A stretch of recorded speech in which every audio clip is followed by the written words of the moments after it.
The main character of this story is named Seraphim Clive. He is a senior student at Livonian School. Tomorrow the students will write the first trial exam, and today the classrooms were being prepared for the trial exam. So the students were released early, right after the school assembly. A girl named Liana Solis appeared on the horizon. She was the best student of the year, and also the most popular girl in school. Noticing the guy, she wishes him good luck on the exam. The main character was born into an average family, and his grades weren't the highest. But he was lucky to date such a girl. True, this raised many questions among the other students, and even now, out of the corner of his ear, Seraphim heard his classmates discussing their couple. They are perplexed by what Liana could see in this nondescript guy. The girls think that they are not at all suitable for each other. Having gone home, Seraphim also began to think about this topic. In fact, he also could not understand why Liana liked him. Besides, he was worried about one more thing. His girlfriend was the first in academic performance, so he definitely wouldn't be able to enter the same university as her. Anxious thoughts began to swarm in his head, whether he was good enough for her. And just as he was thinking that he would like to be like the hero of some novel, a glow suddenly appeared above his head. The light becomes brighter and an unknown being appears from it, who immediately greets Seraphim and reports that the activation was successful. Out of fear, the young man hid behind the cupboard, telling the unknown creature not to come closer if it did not want to deal with his ruler. The creature gets angry and says that the system is not a joke, but the latest high-tech development of Planet X, where you need to complete the system's tasks, and for this it will reward the participant. However, she informs Seraphim that for now he is a regular user, and in order to become her master and own the system, he will need to pass a test.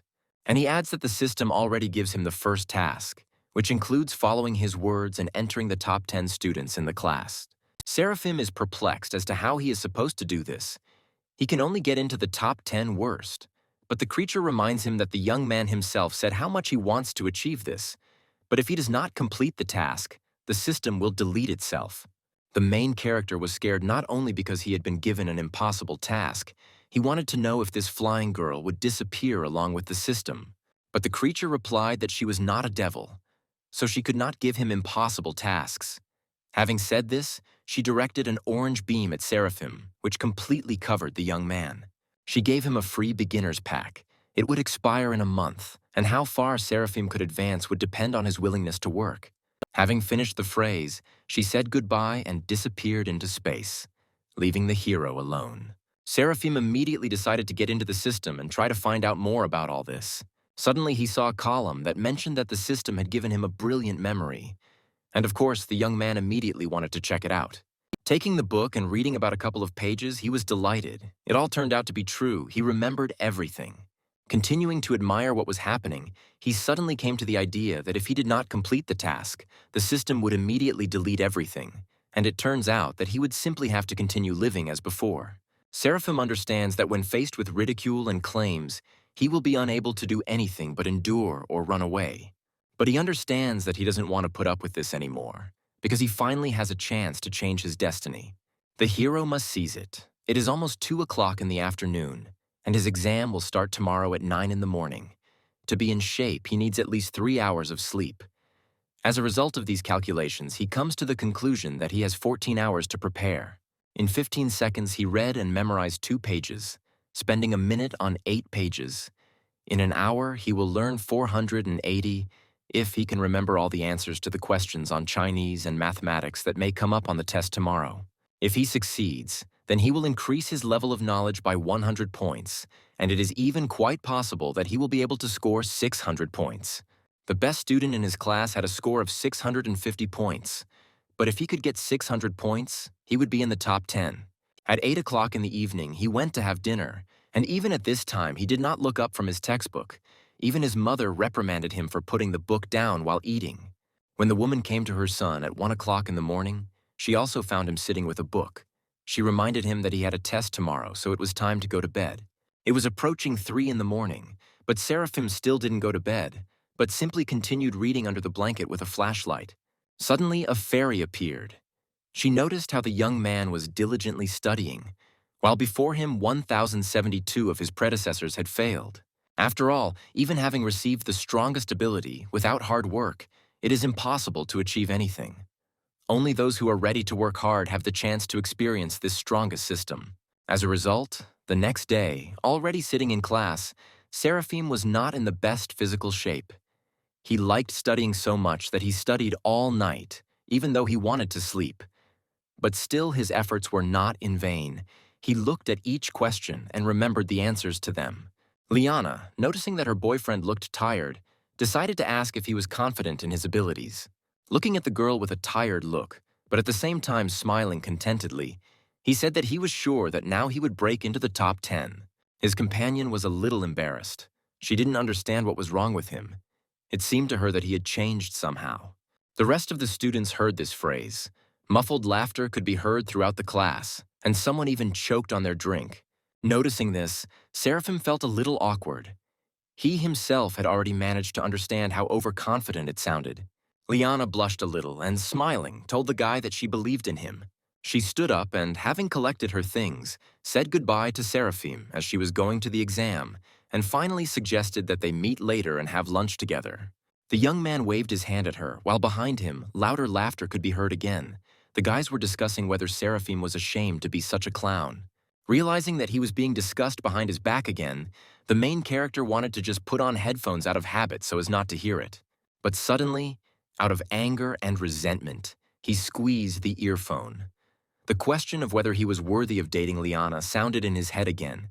He wanted with all his heart to show everyone what he was really worth. By this time, the exam versions had already been handed out in the class, and the observer watching the class walked around the room and thought about how there were so many weak kids in this class, and there was no one here who would take the exam seriously. At that moment, Seraphim was glad of the option he received.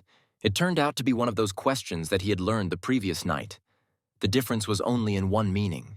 He also knew the answers to the other questions on the form. He couldn't believe that everything except the numbers remained unchanged. Seraphim understands that in this case 600 points are nothing. He was already sure that he would receive even more than 650 points. The observer noticed how Mr. Clive was completing all the tasks suspiciously quickly. She decided to carefully look over his shoulder to make sure he wasn't cheating and ended up being very surprised.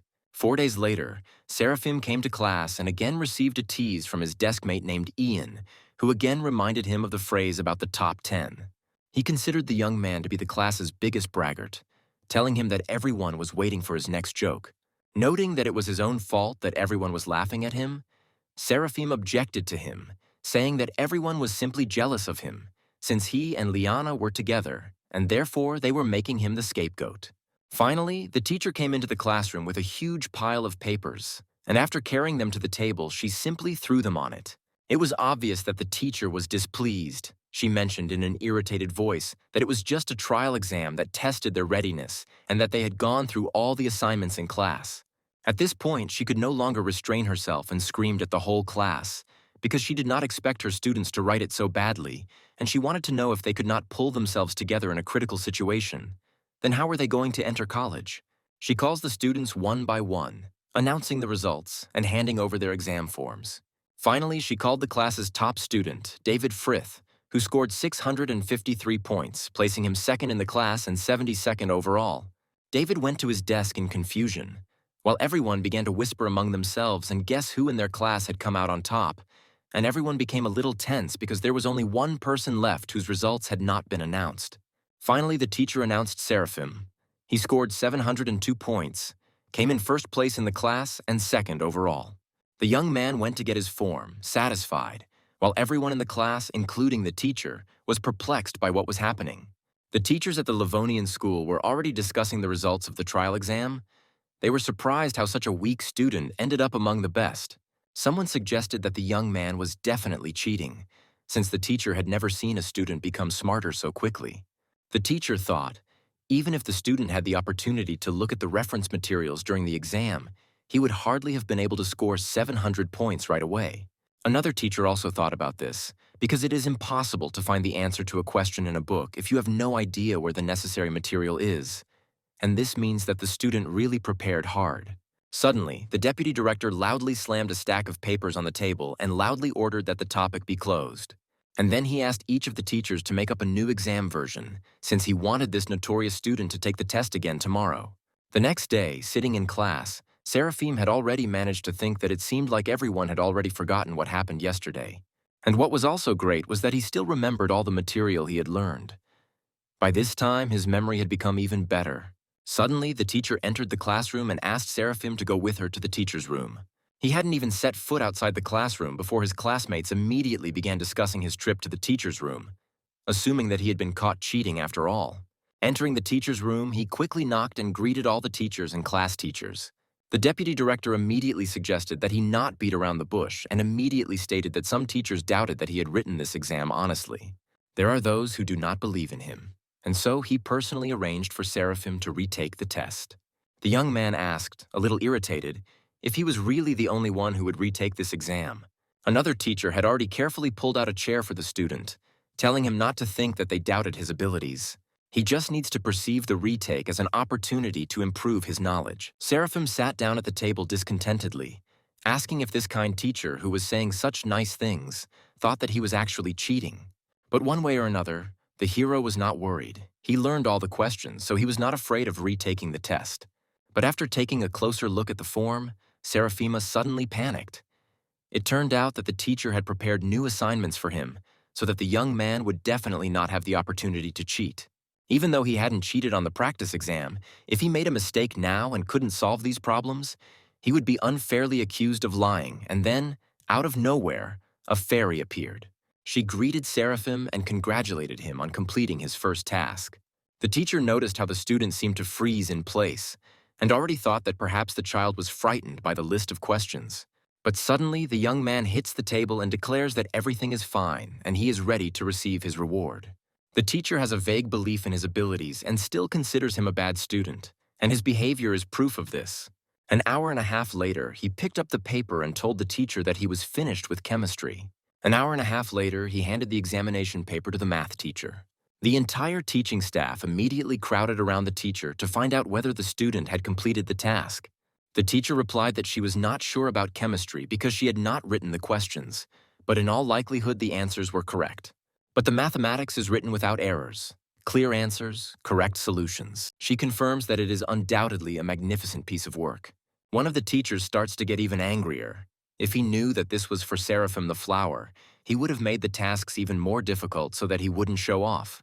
The teacher adjusted his glasses and asked the other teachers not to worry. Because the student would have to work hard in physics, there were such difficult questions that even the best of the best could not answer them. Seraphim begins to get irritated by these conspirators, since he can hear them all perfectly well. In the end, he turns around and smiles, saying that he did everything. The last task took a little more than 30 minutes. The teacher smugly took the work and, after looking at it, was shocked. He did not believe that the student had spent less than 30 minutes on such a difficult task. The entire teaching staff understands that at one point, they were so focused on checking assignments that they did not notice how he easily solved all the assignments in half an hour. Did he really answer the questions faster than the teacher? It seems like it wasn't luck. Maybe he had been deliberately showing bad results before. The indignant teacher almost pounced on the student, wanting to know if he had solved the last problem himself. Seraphim laughs and says that he doesn't understand what the teacher is talking about because he was under supervision the whole time, who, in their opinion, he could ask for an answer. The teacher chuckles awkwardly and explains that he is simply confused and talks about how glad he is that Seraphim got the highest score. He also adds that it would be a big mistake if this student does not understand how to participate in a physics competition. The young man wants to know whether competitions give extra points for entrance exams, and the teacher gives him a positive answer. Seraphim comes to the conclusion that then he will be able to become the second best student and get into any university. The teacher also confirms his words. But suddenly the sparkle in the student's eyes disappears, and to the teacher's surprise, he says that it is not particularly important to him and he will not participate.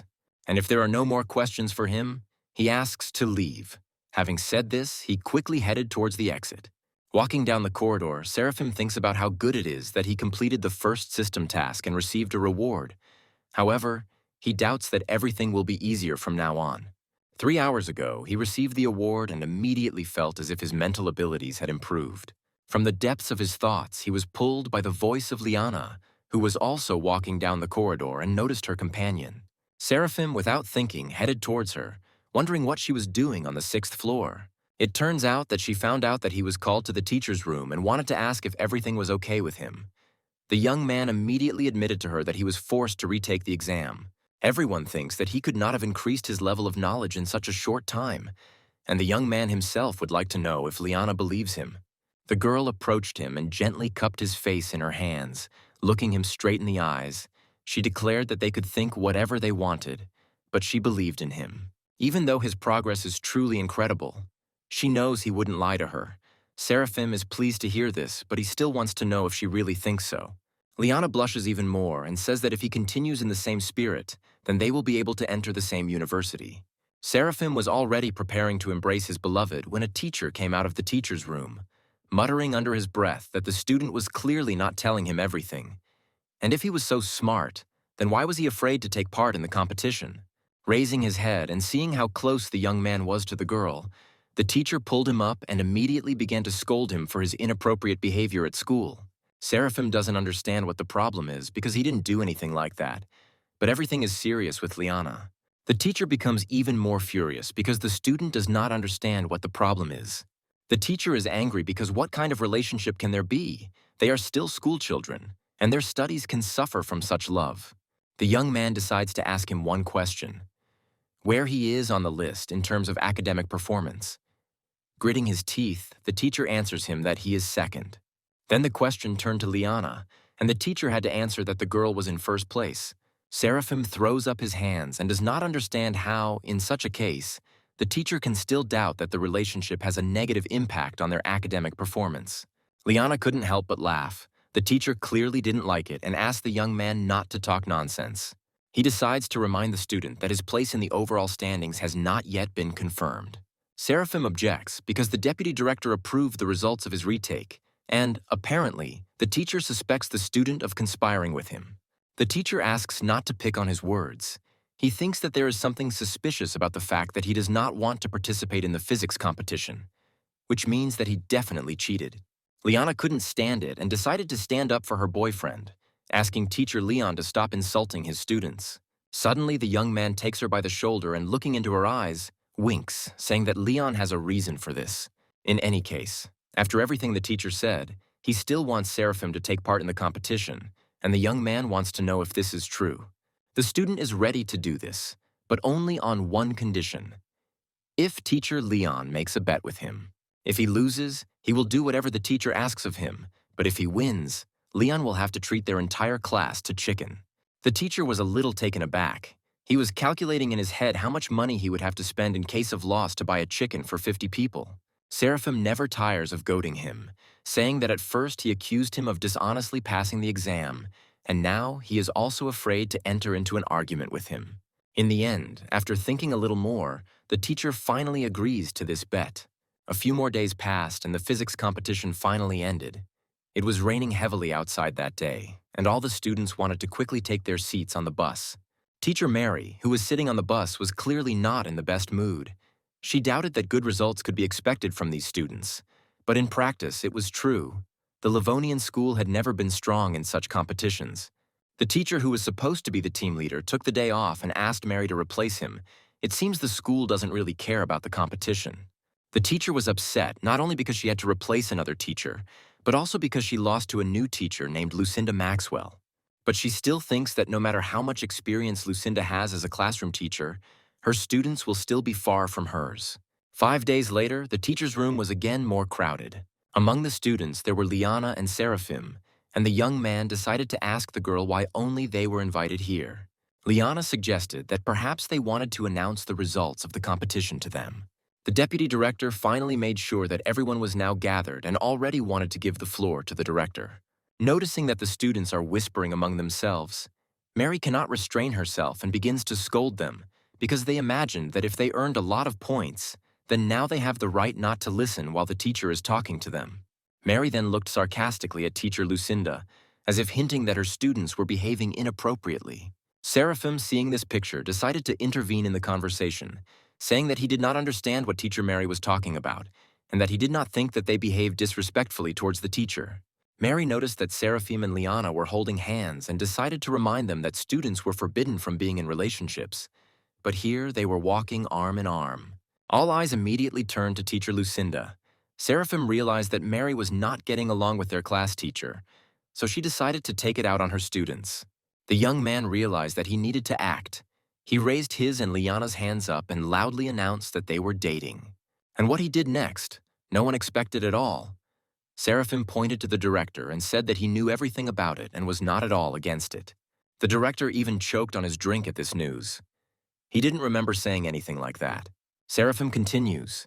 The director promised that if they take a prize place in the physics competition, then they will be able to officially date. The young man understands that if Mary wants to turn all the teachers against him, this will not happen.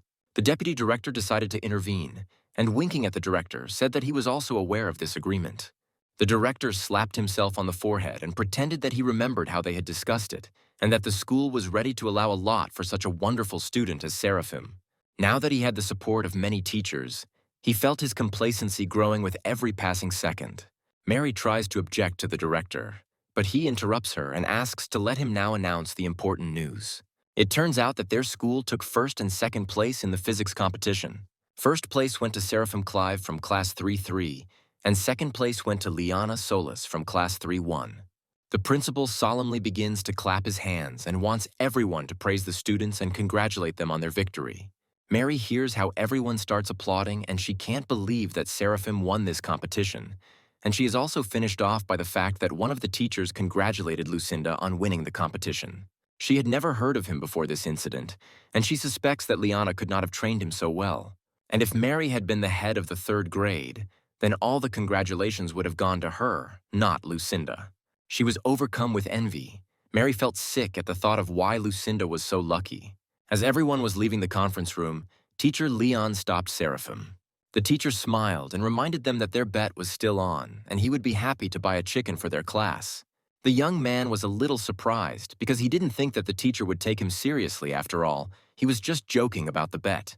Leon objects. It was a fair argument, and he must keep his word because the teacher cannot do otherwise. Seraphim realizes that the teachers don't seem to be trying to make life difficult for their students. It's just possible that they can be a little impatient and persistent at times.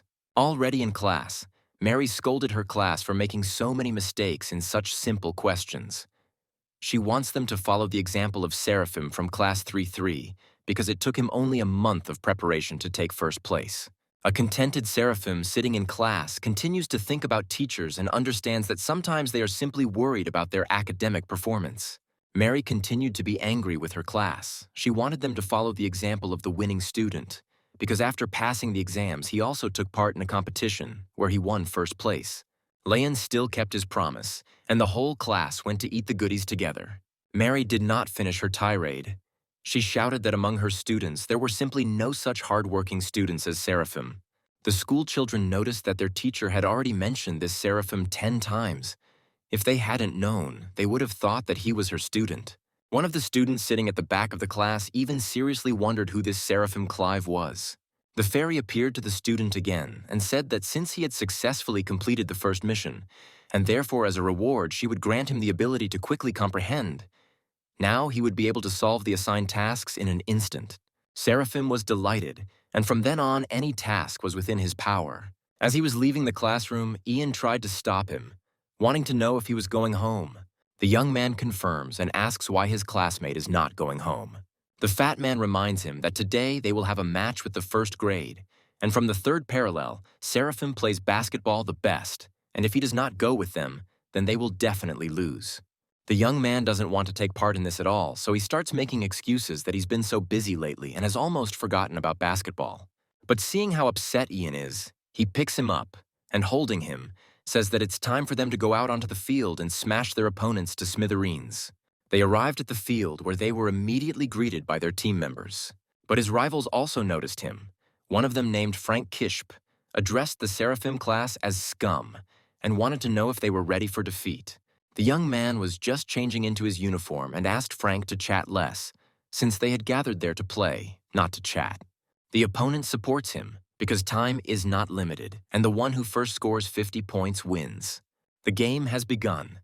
Frank is dribbling the ball and quickly passing one opponent after another. He breaks sharply and quickly throws the ball into the basket. Now the score is 2-0 in their favor. The opposing team didn't understand how this sudden attack happened, Was this Frank really ready to kill for the ball? Ian wants to know why Seraphim is just watching this, while Frank turns to them and tells them to continue to stand aside, because that way he will definitely beat them. The main character asks his classmate not to worry, while he watched Frank dribble the ball and move forward. Then the young man felt the same as when solving problems. He seemed to feel inspired, and his brain began to think faster. His dribbling technique and the way he was able to get past defenders, Seraphim sees how to improve his movements and how to correct the mistakes he makes while dribbling the ball. And it seems he has already found the key to solving whether it is possible that the ability given to him by the system also works during basketball. Frank takes the ball away from the opponent again. He exclaims that the third grade does not seem to be so good.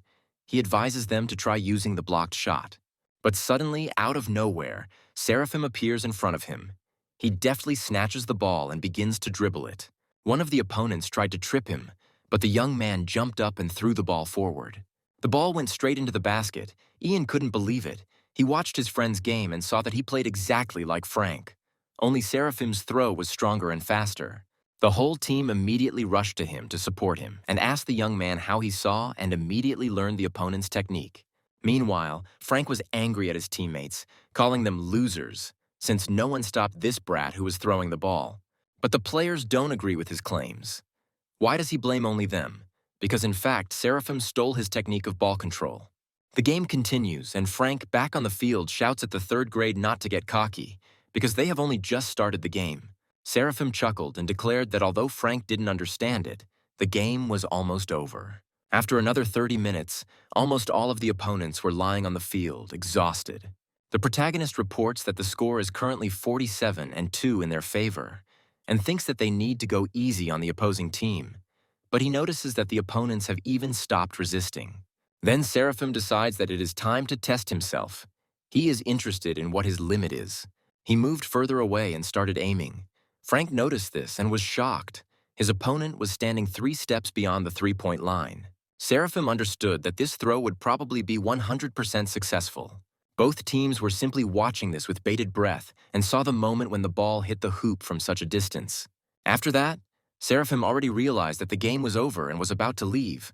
Finally, he wants to know if the opponents are still ready to play with them because it's just a waste of time. And he compliments this with the phrase that next time they could only play with him. The next day, Frank lost all his mood to play because of Seraphim. At the same time, many players on the court were happily throwing the ball into the basket.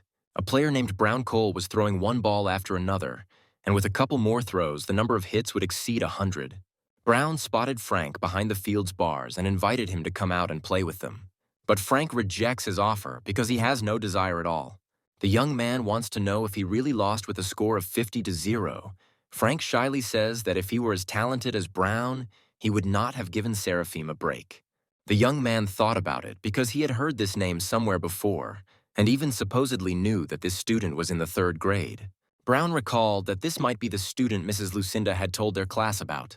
And his classmates also constantly talk about Seraphim. Now he has to hear this name even after school. It infuriates him that this young man is now everywhere he looks. Brown throws the ball away and asks Frank to tell him about his game with Seraphim yesterday.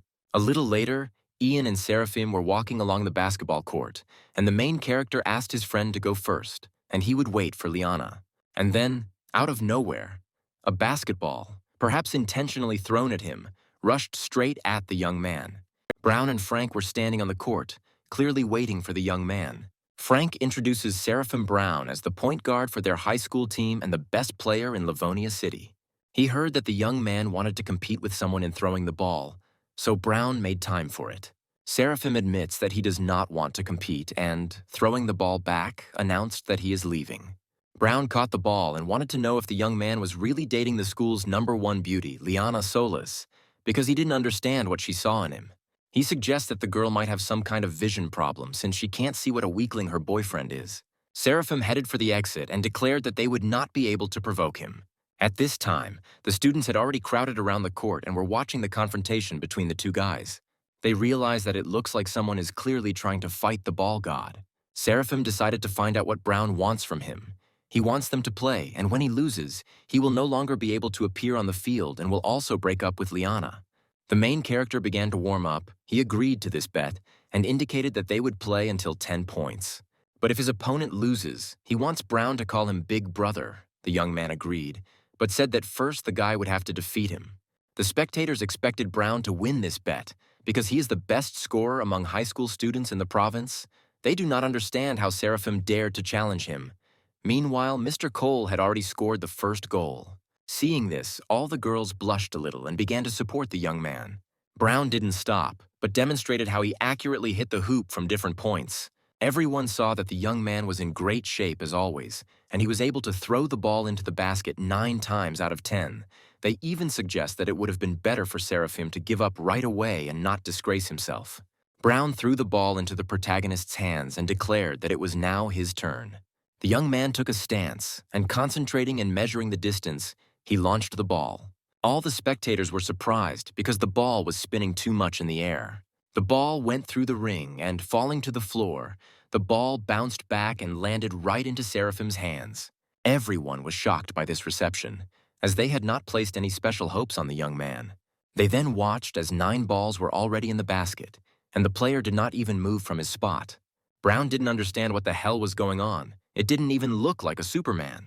The students noticed that, unlike Brown, who was constantly running after the ball, Seraphim seemed to have a much more relaxed control of the ball, and they considered him a real basketball god. Before the opponent's final throw, Brown visibly tensed up, wondering if Seraphim would really score all 10 goals. While preparing to throw, the protagonist noticed that the basketball coach, Mr. Sions, was standing with the students. This made him wary because he just wants to go to the same college as Liana. And the main thing is that he is no longer forced to take part in various competitions, like then in physics. And after thinking about it, he throws the ball and, to everyone's surprise, misses the basket. Seraphim looks at Brown and, laughing, announces that it looks like they have a draw. At this moment, Mr. Sions comes forward and asks the young man to come with him to the deputy director's office. Frank at this time confesses to Brown how worried he was and had already believed that the guy was invincible. But you can't fool the best player. He saw that his opponent missed on purpose. The young man noticed how Seraphim looked at their coach and then threw a slanted 3-pointer. Frank does not believe that the enemy simply wanted to preserve Brown's reputation. Mr. Cole noted that it was rare to meet such easygoing people as Seraphim. And after all this, the young man even began to respect him. Already standing in front of the teacher's room, the main character thought, the lessons were over. Why did the deputy director suddenly call him? Entering the room, he immediately saw the deputy, who greeted the student and told him to sit down, stating that while everyone was gathered, they could begin. The teacher invited the best students of the school here, but noted that every year among the best there are always those who did not pass the entrance exams. So they and the teachers decided that the deputy director would lead the strongest group and would conduct intensive extra classes for them after school. They had even warned their parents. Seraphima was not particularly happy with this news because it meant that he would also have to go to this study group. He was distracted by Liana, who noticed her boyfriend and greeted him sweetly. Seeing her, Seraphim realized that now he wouldn't be so bored here. Many students, on the contrary, took this news joyfully because their teachers had brought them to the top. The deputy continued, speaking and drawing the students' attention to the sheets of paper with assignments in front of them. He himself identified 2 reasons why high scorers from previous years most often failed the exams. Firstly, they spent a lot of time solving the problem. The rest of the tasks did not cause any difficulties. But solving one took them too much time, so they did not have time to complete the work. Secondly, they misunderstood the question posed in the assignment. Some students gave a detailed solution, but upon receiving the results, they realized that they had made a mistake that affected the entire assignment, which is why they lost points. While all the students were looking through the assignments, Seraphim called the deputy director and suggested to him that if he could prove that the assignments were not difficult and that it was entirely possible to solve them for the highest score, if he succeeded, then he could allow him not to attend these classes anymore. The students didn't like this attack. They think that Seraphim is a presumptuous kid. After all, the deputy said that the problems are solvable. It's just that a lot of time was spent on them. Liana decides to join the conversation. She points out that Seraphim can prove it because, in fact, he won first place in the physics competition. Besides, she is absolutely sure that he will also quickly cope with the assigned tasks. The student objects to her because she was always 20 points ahead of the second-best student in school, and Seraphim is an unknown person, plus the competitions, in his opinion, are not even close to the entrance exams. Liana again begins to stand up for her boyfriend and says that he can do everything. The deputy is trying to separate the arguing schoolchildren because they are here to study, and at the same time he wants to know why they are arguing with each other in the first place. The teacher recalled how Seraphim had shown himself during the retake of the exam. He solved the problems quite quickly and correctly, and in this case he thinks that his experience can be useful to the children, so the deputy asks him to share it with them. The young man was about to object to his deputy, but he reminded him that when the question of his relationship with Liana had come up that time, he and the director had supported him. Seraphim pauses, his cheeks quickly starting to turn red, and he thanks the teacher for his generosity that time. The deputy assures that the student can be calm because he is always on the student's side and is confident that everyone in this room will listen to his point of view, so he asks Seraphim to speak freely and confidently.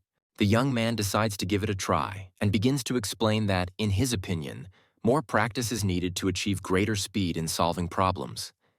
But they can improve their skills by memorizing problem-solving samples in advance. This is something like a software algorithm of actions. When before the main one, there is also a preliminary process. Having learned in advance the sample solution of problems, they significantly improve the efficiency of their work. For example, they might take a genetics problem that is worth an average amount of points and take some time, so it is challenging. Similar problems are taught in high school. They have 16 specific ways of developing a situation, including various combinations, for which you need to make up several possible solutions and remember the formulas. And when this problem comes up, it can be solved in a shorter time. One of the students objects, because this method requires remembering a lot of things, and if, for example, they don't get such a task, they will simply waste time. Seraphim suggests that everyone choose the best option for themselves: mechanical memorization before the exam or wasting time during the exam. The deputy liked the young man's version because the advantages of this method are enormous. Students will be able to spend 3 seconds instead of 30 to solve the task. Next, Seraphim suggests that in order to avoid confusion in the question itself and to highlight the necessary information, simply write out the solution on a separate sheet and use the formula to solve it. He compares it to a game of chess. It is one thing to put a checkmate in check and another to do a checkmate. He believes that those who go beyond their capabilities will be able to handle any task. But the students doubt that it is worth so much effort and even the reality of it. The deputy believes that there is common sense in Seraphim's words. Of course, the students are not obliged to follow everything he advised, but there are some things that are worth listening to. Suddenly, the young man felt some strange feeling, and out of nowhere, he heard a notification that the system had given him a new ability called the Feynman method of studying. A month later, at the next meeting of the best students, the deputy congratulated Seraphim because he had overtaken all the students in the school and finally took first place in the trial exam. The hero turns to the teacher and says that he should thank him for these merits. This time he managed to finish the test 10 minutes before the allotted time, and thanks to this, he became more confident about the entrance exams. Another student also shared his experience that after working with a group for 2 weeks on exam versions, he feels that he has a better understanding of the idea of working on complex questions. Seraphim chuckles and replies that he is only too happy to help everyone. But he is sure to himself that none of the guys without a system like his will be able to reach his level. To his surprise, he notices that Liana is acting somehow distant, and there's a clear expression of sadness on her face. He wants to find out from her what's wrong. Maybe she's angry that he overtook her in the school exam. But Liana replies that this is not the case, and she is very happy for him. Seraphim still tries to find out why she feels bad, but the girl only denies it. Then the guy takes more drastic measures and, grabbing Liana by the hands, asks that if she cares about his feelings, then she should tell him the truth. Meanwhile, the deputy declares today's meeting over and all the students except a couple begin to quickly get ready. Left alone, Seraphim once again asks her to tell him everything, and this time Liana agrees.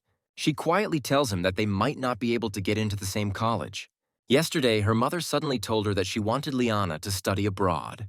The girl is worried because she was already anticipating that when Seraphim's grades improve, they will be able to continue studying together. The young man was also alarmed by this news, but he tries to calm Liana down, saying that they will definitely come up with something.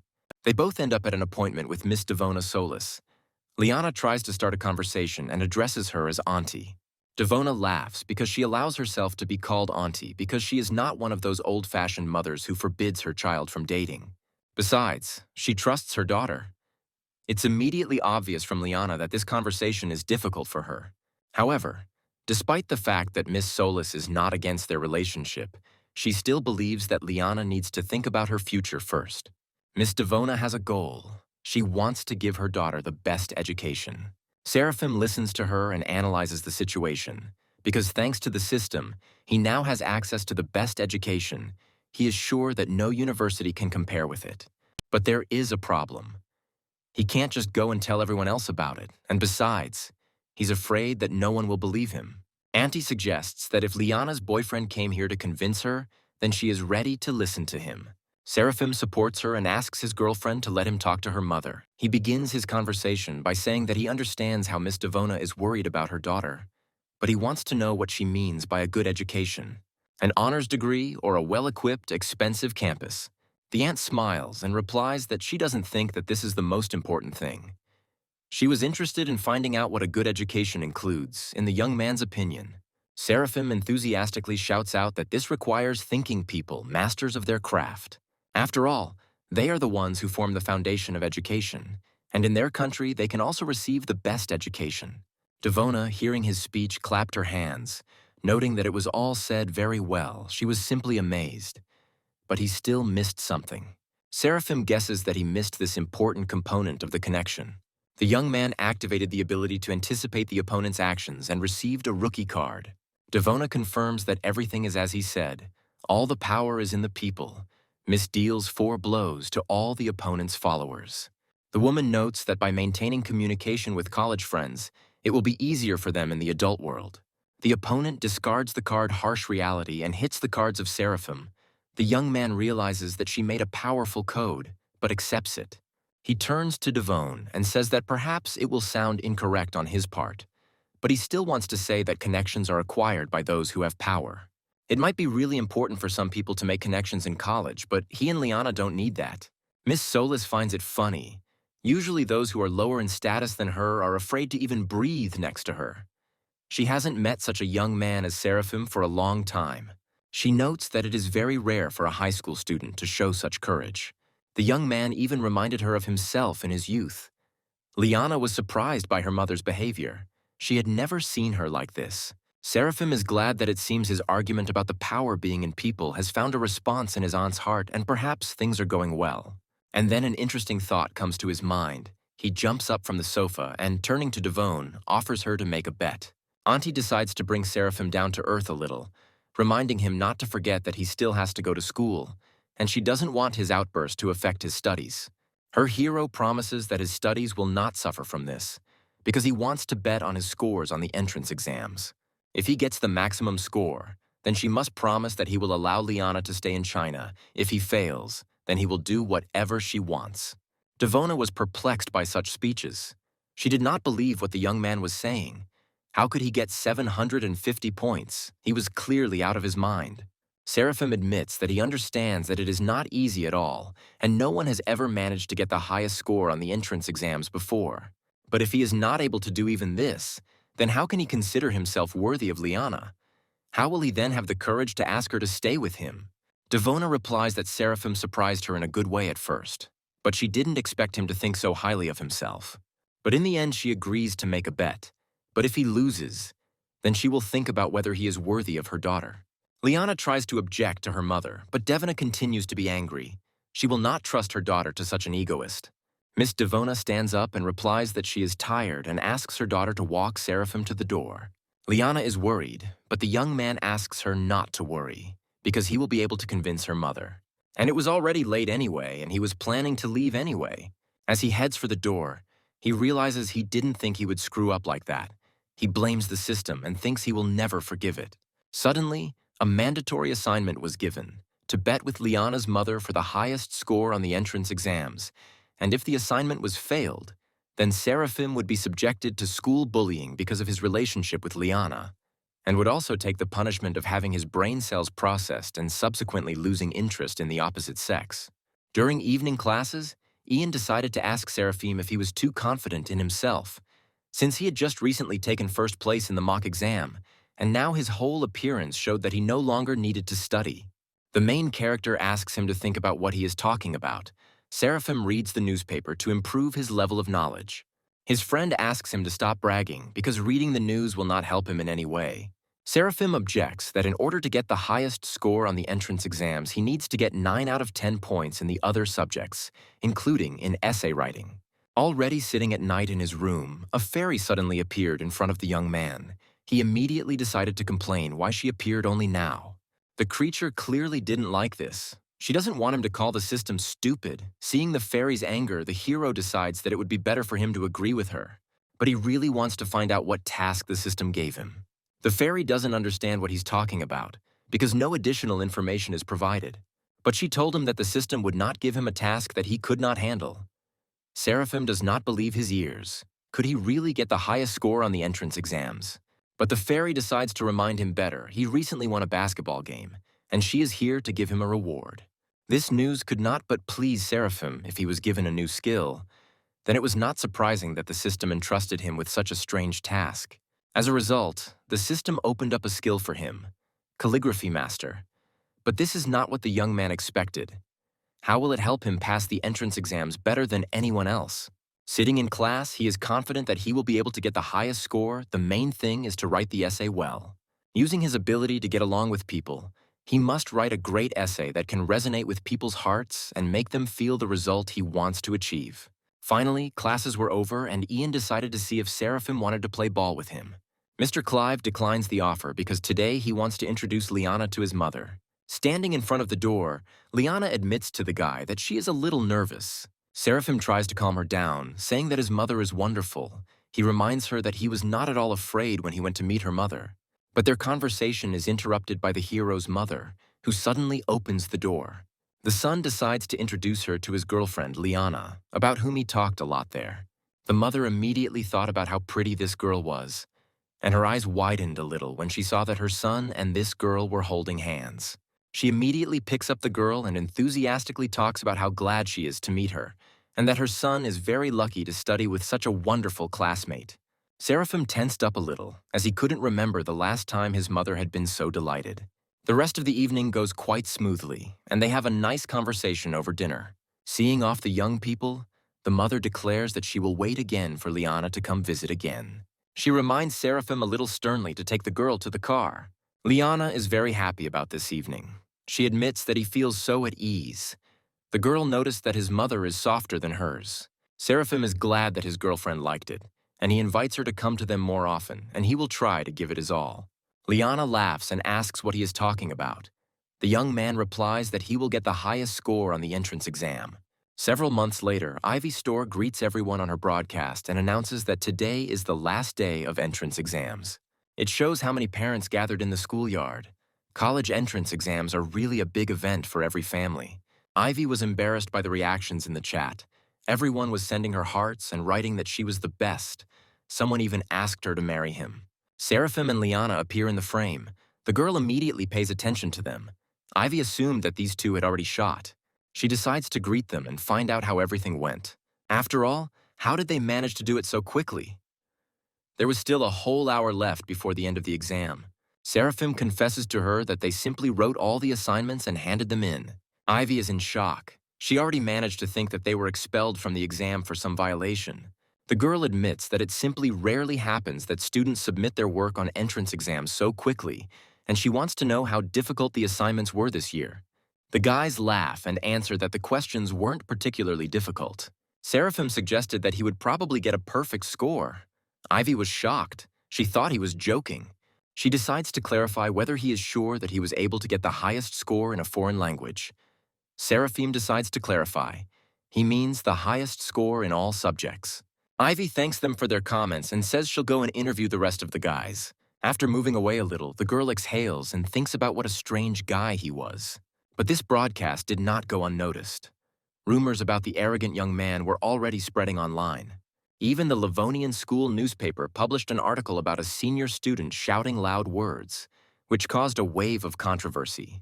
This news could not pass by the director, and he decided to call Seraphim. The director approached the young man and decided to say that the student had been careless. He suggests that he look at the news, which says that the interview at the Livonian school has caused a storm of indignation, with netizens hotly discussing the pompous and arrogant students of this school. Seraphim believes that reporters really know how to make mountains out of molehills. The director admits that if the matter had concerned someone else, then there would have been no problems. But it was Seraphim who came under attack. Although the exam results had not yet been announced, he had already become famous all over the internet. And he wants to know how the young man will now order the restoration of the school's reputation. Seraphim asks him not to worry. Perhaps he didn't choose his words well in the interview, but he spoke the truth. Their school won't have any problems. On the contrary, it will end up in first place in the rankings. It was time to mark the exam, and one of the examiners was amazed by the handwriting of one of the students. He was even more shocked by the fact that the exam was written without a single mistake. He even asked his supervisor to take a look at the essay. The manager can't believe his eyes. He doesn't believe this unusual construction of phrases. He has never seen a high school student write such an essay. He understands that this is an unusual piece of work. It shows the student's ambition and life philosophy, and the supervisor states that this work deserves the highest praise. The assistant wanted to object, but the head said that this would not be discussed. This work deserved a better rating, and that was it. A few days later, at the company where Ms. Solis worked, employees began discussing the fact that, according to inside information, one student had scored the maximum number of points in this year's college entrance exams. The colleague doesn't believe this. She wants to know where the employee got this information from. But he objected. Does it matter? In a few days, the results will be posted and the truth will be revealed. Miss Devona overheard this conversation and wondered if it could be about Seraphim Clive. Sitting on the couch in the Solis family's living room, Liana is a little embarrassed. But Seraphim says that sooner or later it would have happened. He brings his face closer to the girl and asks her permission to start. She agrees, and the young man, picking up his phone, wants to look at the results of the entrance exams, which have finally become publicly available. The room fell silent as Seraphim waited for the site to load. Liana closed her eyes in fear. Miss Devona suddenly entered the house and announced from the doorway that she had received some news that morning. Liana immediately ran joyfully to greet her mother. Devona blushed noticeably when she saw Seraphim in the room as well. The young man also stood up to greet Miss Solis and apologized in advance for the disturbance. Liana happily tells her mother that they finally learned the results of the exams. Devona asked if the young man wanted to tell her something, and then Seraphim solemnly showed her the website page, which indicated that he had taken first place and scored the maximum number of points on the exam. After that, he hesitated a little as he noticed that Devona didn't seem particularly surprised. But she already suspected in advance as soon as she heard her colleague's conversation. She already knew who this winner was. She told Seraphim that today's news had already reported on a student who had scored a record number of points on the exam. The young man didn't like it. These media outlets just don't give him a chance to breathe. Liana, a little afraid, asks her mother what she now wants to say about studying abroad. Devona, of course, allows her daughter to stay in China as she promised. Miss Solis was very surprised because the fact that Seraphim received the maximum score is amazing. But as it turned out, this was not enough to impress Miss Devona. What she really liked was that he showed courage and determination, as well as the ability to back up his words with actions. Approaching Seraphim, she firmly pats him on the shoulder and declares that from now on she trusts her daughter to him. The young man cannot help but rejoice. He confirms that she is entrusting her Liana into safe hands. While the boys were happy that everything had worked out, Devona was already thinking that in a few years, the young man would stop calling her auntie. Liana couldn't resist and threw herself on Seraphim's neck, shouting that she was glad because they had managed. But their jubilation is interrupted by Miss Solis, who decides to inform them that the boys must promise her something. She states that she does not want any grandchildren until she graduates from college. Liana and Seraphim immediately blushed. They did not believe that their aunt was telling them such things. Devona reminds them that they are still too young and she doesn't want to become a grandmother before they graduate from college. Liana rushes to her mother again to hug her and ask her to stop talking about becoming a grandmother. Seraphim decides to intervene and asks Miss Solis not to worry. He promises that this will not happen. He and Liana will not go that far until they graduate from college. Devona says he believes in young people. If he was able to get the highest score on the entrance exams, then he should keep this promise too. Seraphim made this promise and immediately began to hope that perhaps it would not be so difficult. At that moment, his mother called and he immediately picked up the phone to answer her. Mother calls him because she has already received several calls from the reception of different universities. She hesitantly tries to tell him about the scores for the exam. Hearing the hesitation in her voice, He decides to tell his mother the truth himself, that everything she is told is true. She can be proud of her son because he became the first in the ranking of students who passed the entrance exams. The mother cannot hold back her tears and even covers her mouth with her hand from such shock. She recalled how she saw her son sitting with books and studying from morning until night. The mother recalls that the last few months must have been very difficult for her boy. She never expected Seraphim to get a perfect score. His father would be so proud of him. Her son reassures her that in the future she will have even more reasons to be proud of him. 2 days later, the young people met again in a more relaxed atmosphere. Seraphim immediately noted how good Liana looked. The girl was a little surprised to see her betrothed on a bicycle. Seraphim told her to jump on the trunk, and now they were racing down the street on this sunny day. As he drove down the street, the young man thought about how just a few months ago everyone had laughed at him and not taken him seriously. But now, when he and Liana passed by the group of students, no one laughed at him or said that he was not worthy of her. Liana decides to find out if Seraphim has thought about where he will apply. The young man says that his mother supports his decision to go to the same place as his girlfriend. As soon as they approached one of the buildings, they suddenly saw that ribbons were hanging on it with congratulations from Seraphim, a third-grade student at the Livonian school, who received the highest score on the entrance exams. Liana nudges him with her elbow, laughing at how pompously he is being congratulated. Seraphim was suddenly pulled up by the director, who informed him that the young man had done a huge favor to the Livonian school. The main character even feels a little awkward, and he tries to tell the director that this is not such a big event. But it was not to be. The entire teaching staff had already gathered to congratulate him. The young man becomes even more embarrassed. He doesn't know if he's even worthy of such an honor. The principal announces that for his outstanding performance in the entrance exams, the school has decided to give him a place on the honor board. Upon hearing this statement, all the teachers were a little shocked.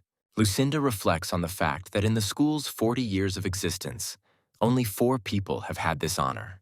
This was awarded to a titan of the literary world, an internet giant who built his career from scratch, a politician who contributed to the development of their country, and an academic who achieved high results in scientific work.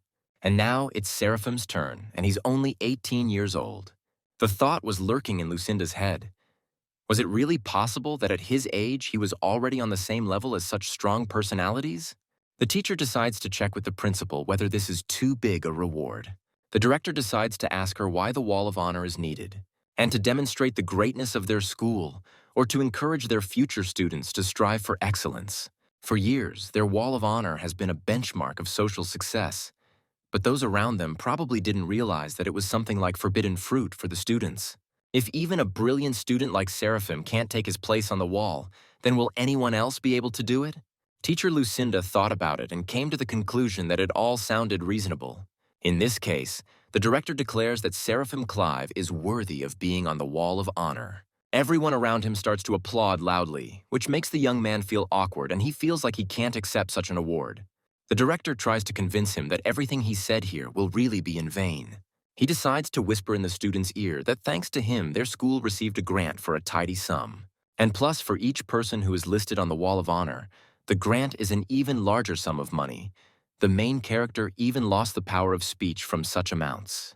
But at the same time, these speeches inspired Seraphim, and now he considers it his duty to serve as an example for other students. The director is pleased, because this is exactly the ambitious approach he expected from him.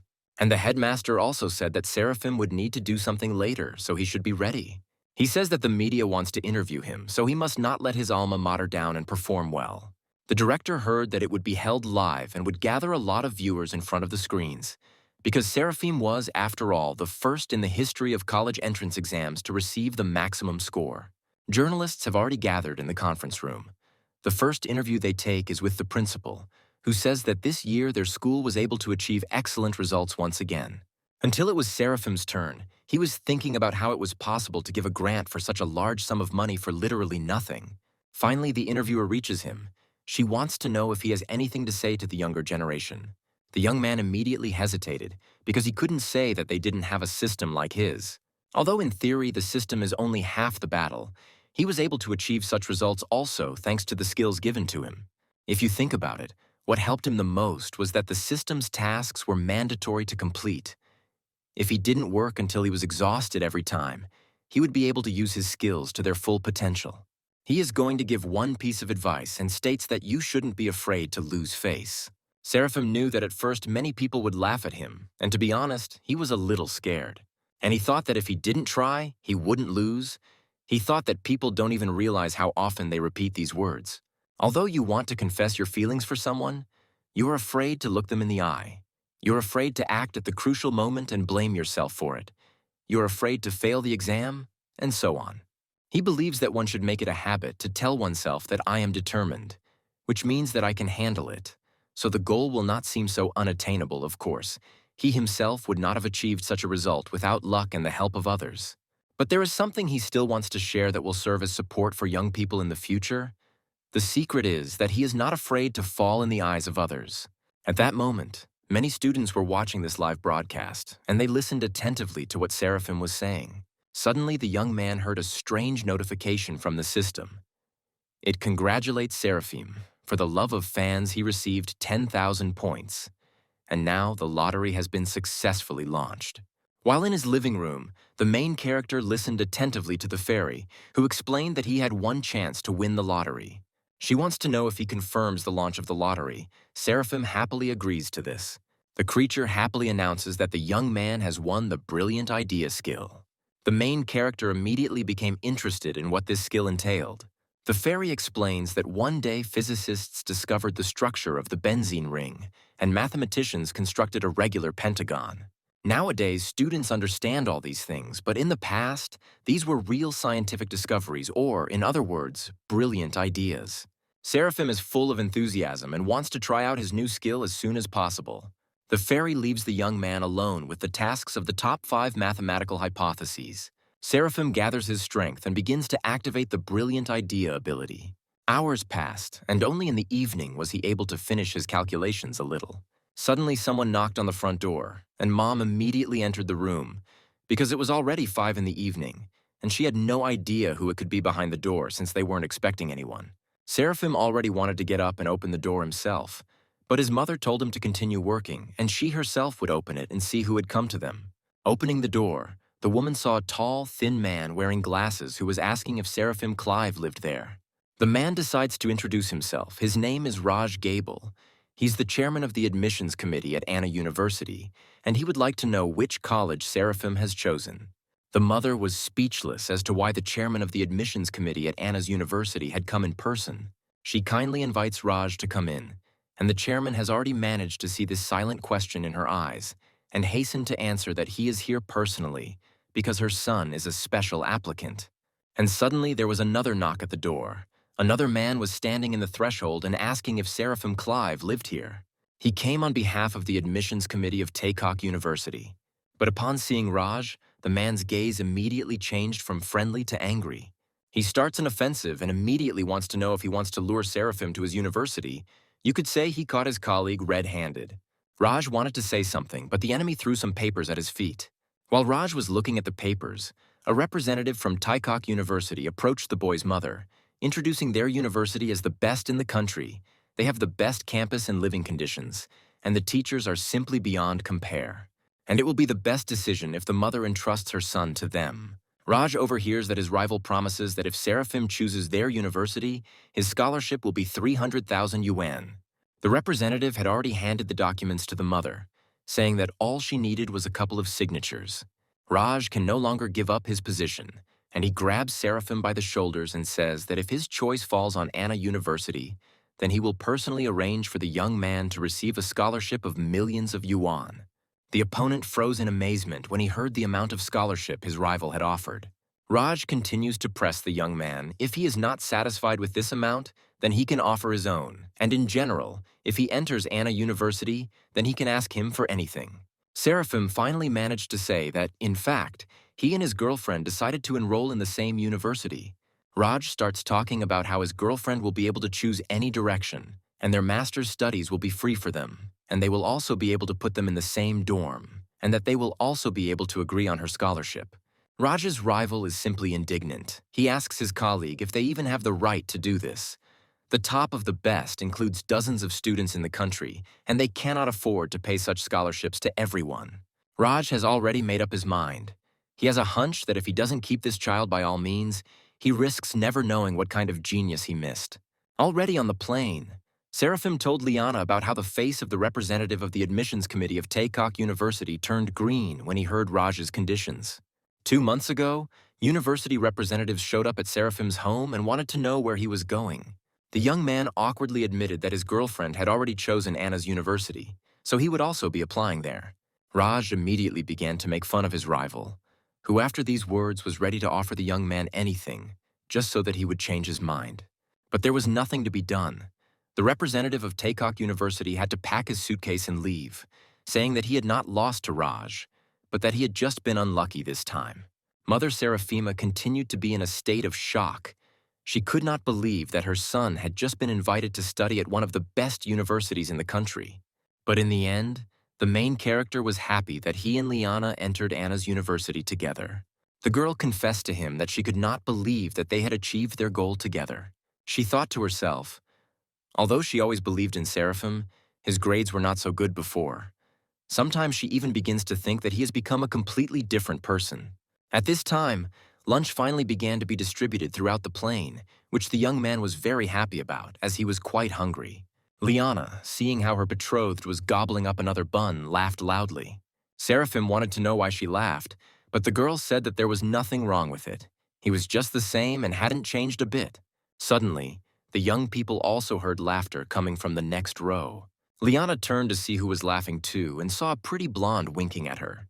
Mrs. Solis didn't understand why the girl looked as if she knew them. Seraphim noticed Liana's worried look and decided to find out what happened. Liana told him to look at the girl next to them because she was so beautiful. Even Mrs. Solis herself was amazed by it. Moreover, Liana noticed that the young lady was looking at Seraphim and smiling. The young man thinks that this is all nonsense, and perhaps she just laughed at the way he ate. Finally, the plane arrived in Kyoto, and the chairman of the admissions committee had already arrived there to meet the students. Raj greets the guys, and then Liana and Seraphim, greeting the chairman, notice that they are not alone. The same girl from the plane was next to them, and she also greeted Raj. The young men were surprised to realize that this girl might study with them. The chairman states that it is a great honor for Anna University that 3 of the best students in the province are admitted to them at once. Seraphim analyzes the situation. If the 3 best students were admitted, the first is him, the third is Liana. This means that the stranger is the second student to score the highest on the entrance exam. The girl happily says that she is glad to finally meet them. She heard about the guys, and today she finally saw them for the first time. The stranger finally introduced herself. Her name is Taylor Locke. He and Seraphim shake hands and promise that they will learn from each other. The young man doesn't understand why he has this feeling inside that this girl is up to something bad. The chairman decides that since everyone has already met, they can go to the university and takes the guys to the car. Having seen this car, Seraphim was simply delighted. It seems to him that Anna University's approach to its students is even better than he expected. Suddenly, he heard Taylor's laughter behind him. She said that every year the best students enter Anna University, but for the first time in history, a senior managed to get the highest score. The girl assumes that perhaps she was destined from above to meet such a genius as Seraphim. The chairman hurries them, saying that he himself will help them with the luggage, and in the meantime, they can settle into the car. He reminds them that they will have to fill out a lot of paperwork before registering. Raj, loading the suitcases into the car, thinks that they don't usually make such a fuss over the top graduates. But Seraphim is a different matter. He's simply a genius of mathematics. Since he was able to solve the top 5 most difficult hypotheses, only such a brilliant student is worthy of being greeted with all honors by Anna's University. The young man thinks that it's cool that they will be given a ride by car and that they don't have to get there themselves like the other freshmen do. Liana decides to ask Taylor how many points she scored on her entrance exams. Hearing the answer, at 736, Liana was genuinely surprised and considers it an annoyance. Taylor chuckles and says that there is nothing wrong with that. If there is a 10-point difference between her and Seraphim, she is still not his equal. Seraphim laughs, because between her and Liana, the difference is 4 points. The chairman wants to know what profile the best graduate decided to choose. Students usually make their decisions before applying, but Anna University made an exception for him. Seraphim replies that he thought about it and decided to go to the Faculty of Foreign Languages with Liana. Raj almost slammed on the brakes in shock. Did the young man really not want to enroll in the mathematics department? But he calms down and says that if he doesn't have any particular preferences, then of course any direction will do, but he still advises him to use his strengths. Seraphim doesn't care about anything. He can choose anything because he has a system. The young man notes that most likely the chairman saw his calculations, and that is why he so strongly wants him to enter the mathematics department. Seraphim doesn't want to seem cocky, but does Raj really think his math teachers still have something to teach him? These words made the chairman think, because the young man himself solved those most difficult problems. Even none of the current professors could do this. But he doesn't give up and tells the student that they can still provide him with a good base. Seraphim replies that even if he chooses the mathematics department, he thinks that the bachelor's course will be a waste of time for him, and the other students might be unhappy with his presence. But still, the hero decided that he would study English, and if he suddenly had problem-solving problems, he hoped that the math teachers would be able to help him. Raj laughs and replies that let it be as Seraphim wants, because all roads will be open to him. Finally, they reach the right place. Getting out of the car, they saw a luxurious student campus. The chairman announces to them that while the students are moving into the dormitory, he will register them. Liana and Taylor head to the girls' dorm. Mrs. Solis says goodbye to her boyfriend, offering to meet up and have lunch together afterwards. The young man, of course, agrees. Seraphim can't believe that the university life he's been waiting for so long has finally begun. Entering the dorm room, number 400, the three heroes saw their new neighbors. He was noticed and greeted by a thin, friendly boy named Daniel Pham and a funny, chubby boy named Tyler Dench. And the last one to greet him was a nice young man who said that he was just in time because there was only one free seat left. Seraphim introduces himself to them and shakes everyone's hands as a greeting. The last neighbor introduces himself as Philip Prince and says that they were just deciding who would be the boss in the room. Daniel immediately decided to speak out that he believed that the one who was older should be in charge. Tyler thinks that this is too easy and that they might be better off doing it differently. He wants to propose choosing a boss based on the number of points scored on the exam. Daniel didn't particularly like his proposal, so there was a nervous tension in the room. Tyler is simply confident that his neighbors couldn't do better than him, and he decides to be the first to say that he scored 707 points. Daniel laughed in his neighbor's face as his score was 708 points. Philip decides to interrupt his neighbors and announce that he scored 716 points. The guys already had time to think that the winner was in front of them. The neighbors finally decide to find out how many points their last tenant who moved in had. Seraphim turned around and casually said that he had received 750 points on his entrance exams. But he immediately warns that he doesn't care who will be in charge. Tyler doesn't believe the boy's words and asks him to tell the truth about the points. But Seraphim again replies that he is not lying. If they do not believe, they can check it on the internet. The results are in the public domain. Daniel whispers to the other neighbors that what their neighbor is saying is simply impossible. All three boys crowded around the phone to make sure that Seraphim's words were true. And to their surprise, they found that the young man had told them the truth. They can't believe that they've been given a genius to live with, and Tyler immediately decided to return to the concept of choosing the leader by age. Suddenly, Seraphim received a notification on his phone. It was Liana. He saw her from the window and shouted for her to wait until he came down. The roommates also wanted to see who had come to visit their genius.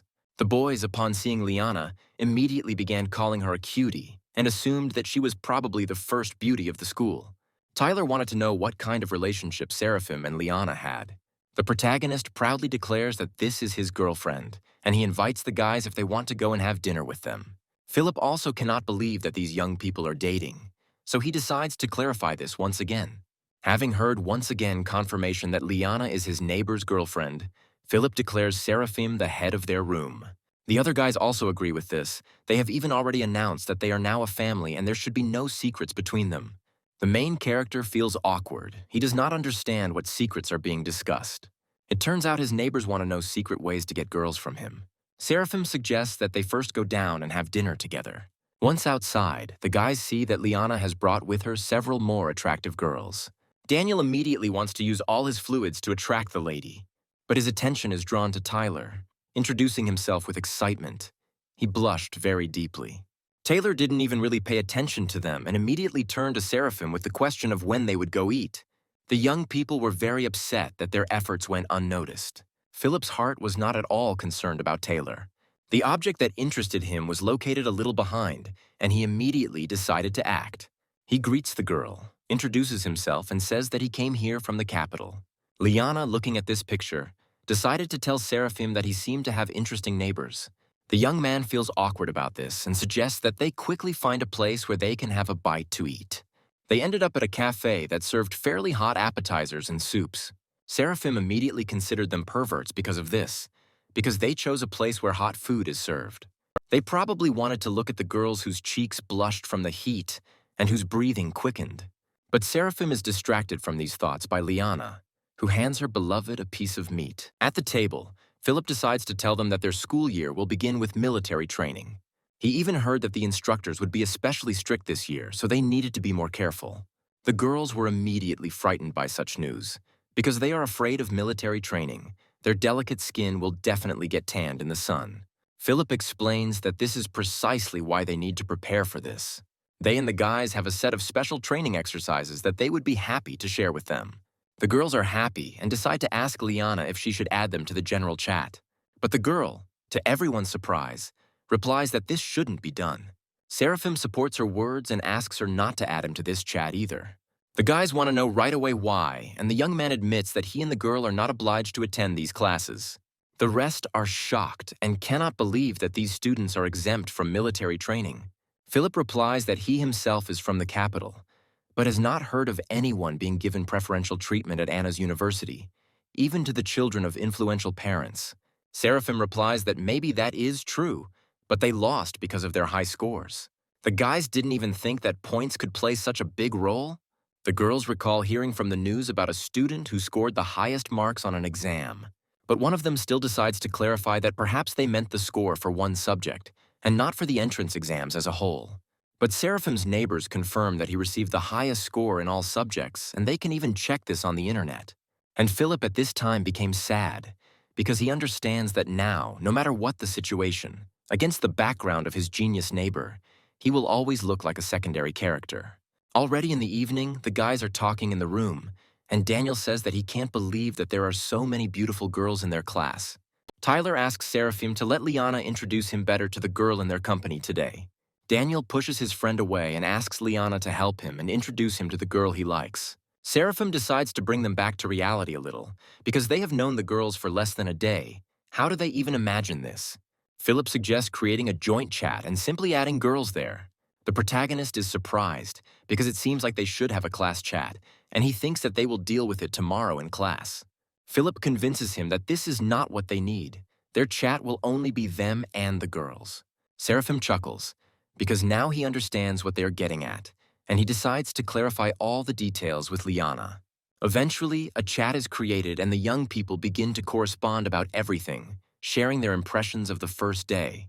Philip even began to think that the girl he liked him. Seraphim is trying to fall asleep and simply nods along with his comrade so that everyone falls asleep faster. Even though the neighbors agree with the main thing in the room, they decide to chat with the girls a little more. The next day, at the beginning of classes, all the eyes of the male part of the group were riveted on Liana. The young men had already begun to argue about who would approach her first. At this time, Seraphim enters the classroom and, noticing the young man, the girl immediately greets him and calls him over to her. This causes indignation among the guys. They don't understand why the hell this goddess is with some stranger. Tyler, hearing this, warns them, saying that this girl is already taken. The guys can't believe it. They're already crying and saying that now they won't be able to love again. Suddenly, Taylor walked into the classroom looking casual. And then all the guys' attention immediately switched to her. They immediately tried to get her to sit at the desk with one of them. But ironically, the girl sat down next to Seraphim, which surprised the young man a little. The students again didn't like the fact that another beauty sat with this, in their opinion, loser. Seraphim wants to know why the girl sat next to him, because there are plenty of empty seats in the class. Taylor wonders why she can't sit right here. Mr. Clive wonders if she can feel those murderous looks directed at him. The girl admits that seriously, she just wanted to ask him for one favor. Taylor admits that she does not want to undergo military training and wants Seraphim to ask the chairman to excuse her from it. She asks the young man to promise her that he can get her out of military training, and in that case, she will transfer. But Seraphim wants to know why she doesn't ask Chairman Raj about it herself. But the girl doesn't seem to hear him and simply says happily that she's counting on Mr. Clive. These words and the structure of the eyes did not please Liana. She looked at the girl with a simply murderous look. But she didn't have time to say anything to her opponent, as Taylor had already stood up and gone to another desk. The boys in the class couldn't be happier, because they realized that they once again had the opportunity to meet a beauty and even sit at the same desk with her. Tyler almost cried because he managed to believe that his neighbor was dating two girls at once. The teacher finally entered the classroom and greeted all the students. Now the attention of the male half of the class switched to the teacher. The teacher greeted them again and introduced herself as Faya Crisp, and she would be teaching them a foreign language. She stated that she wanted the students to get to know each other better and get used to the new stop a little. The teacher wants everyone to introduce themselves and tell a little about themselves. One of the students is completely confident that he has the best passing score among the applicants. His choice of this faculty was influenced by the fact that there are many girls here, and he can easily find one for himself here. The young man stands up solemnly and introduces himself as Mike Vogue. He is the fourth in the ranking among those who pass the entrance exams in the province. He declares that if anyone has any difficulties in their studies, they can safely contact him. He goes on to talk about how he still has an interest in playing basketball, and he also has an interest in music, so he would like to join a music club. At first, there was silence in the class, as everyone simply thought that the young man had come there to brag. But then one by one, the students also began to stand up and introduce themselves. Mike didn't like that his classmates didn't admire him, but he understands that they are just jealous of him. He doesn't care because he already found a target that he wanted to conquer. It turned out to be Taylor. The girl stands up and greets the class, saying how nice it is to meet everyone. Since the girl immediately sat down after this phrase, the teacher decided to continue for her, saying that Taylor had an impressive passing score, thanks to which she occupied the second place among applicants. Her classmates liked this, because it turns out that the girl is not at all arrogant or boastful, not like some who only took fourth place and immediately went into hiding. Finally, it was Liana's turn. The girl also simply greeted everyone and sat down in her seat. Here the teacher also had to intervene, saying that this girl had an excellent result. She took third place this year in the entrance exams. The young men were delighted again. They clearly like beautiful and modest girls. And now it's Seraphim's turn. He introduces himself and says that most likely he gave up all his luck for this moment. He even mentions his hobby, which is basketball, and generally says that he is glad to meet you. The teacher is already deciding, and does not miss the opportunity to say that Seraphim became the first among the applicants in terms of entrance exam scores. He is also the first person in the history of the exam to receive a perfect score, so she would like to nominate Seraphim for the position of their group leader. Mike couldn't hold back and started freaking out. He's furious because he doesn't understand why such a person didn't go somewhere to study information technology or finance. At the same time, Chairman Raj was talking to his colleagues. They were just discussing a student who easily solved complex mathematical problems and at the same time chose the faculty of foreign languages. After class, Liana and Seraphim decided to go for a walk. The girl congratulated him on his post as headman. But the young man is afraid that this is not his thing because he has never had experience in such a matter. Liana laughs and infects him with her laughter. She says that there is nowhere else to go, and the young man promises to try. In fact, Seraphim wants to know what his girlfriend thinks about Taylor, how Liana would act in his place. Liana admits that at first Taylor seemed nice to her, but then she began to behave very strangely. The young man notices that his girlfriend clearly dislikes her and immediately suggests refusing to help their friend. But Mrs. Solis decides that since they are all from the same province, they should help each other. Seraphim accepts her offer and decides to go to the chairman. Liana throws herself into the guy's arms, telling him how kind he is. Noticing the teachers in the distance, Seraphim suddenly heard an interesting conversation. One of the teachers was arguing heatedly with others about the fact that Wood's conjecture was one of the 5 most difficult mathematical problems in the world. Raj objected. He understood that the teacher took everything concerning his subject seriously, and that was why this fact made him so wary. But it also called his professionalism into question. The professor simply does not understand why such a gifted boy did not choose the mathematics department. Maybe he simply does not want others to know about his abilities. The chairman claims that he could not force the student to choose something he did not like. The teacher is already losing his composure and shouts that perhaps Raj has conspired with the genius, and he hopes that the chairman is fully aware of how this could affect the prestige of their university. Raj asks Mr. Carlos to watch his speech in the presence of Mr. Shelby, and as for Seraphim, the head replies that a student like him, on the contrary, only increases the authority of their university. The chairman notices Seraphim standing at a distance. The young man awkwardly greets them and says that he was looking for Raj to talk about combat training and asks for a moment of his attention. But the angry teacher asks not to distract them and to immediately tell them why he came here. Seraphim admits that he wants one more person to be freed from these activities. Mr. Carlos does not hold back and once again starts shouting, scolds the young man for having the conscience to ask for such favors. The chairman picks up the boy and asks him to come to him later. And only now did it dawn on Carlos that this was the very student they had been arguing about. He snatches the young man from Raj's hands and, leading him along, menacingly declares that today he will find out what this mathematical genius is really capable of. The chairman was not pleased with this circumstance because Professor Carlos is known for his stubbornness. Now he will not give Seraphim a break. Raj turns to Mr. Shelby as they must ensure that everything goes well. But his colleague objects that if this boy is really as good as they say, then there is no need to be afraid of being tested. Moreover, Seraphim's scores at the entrance exams confirm this.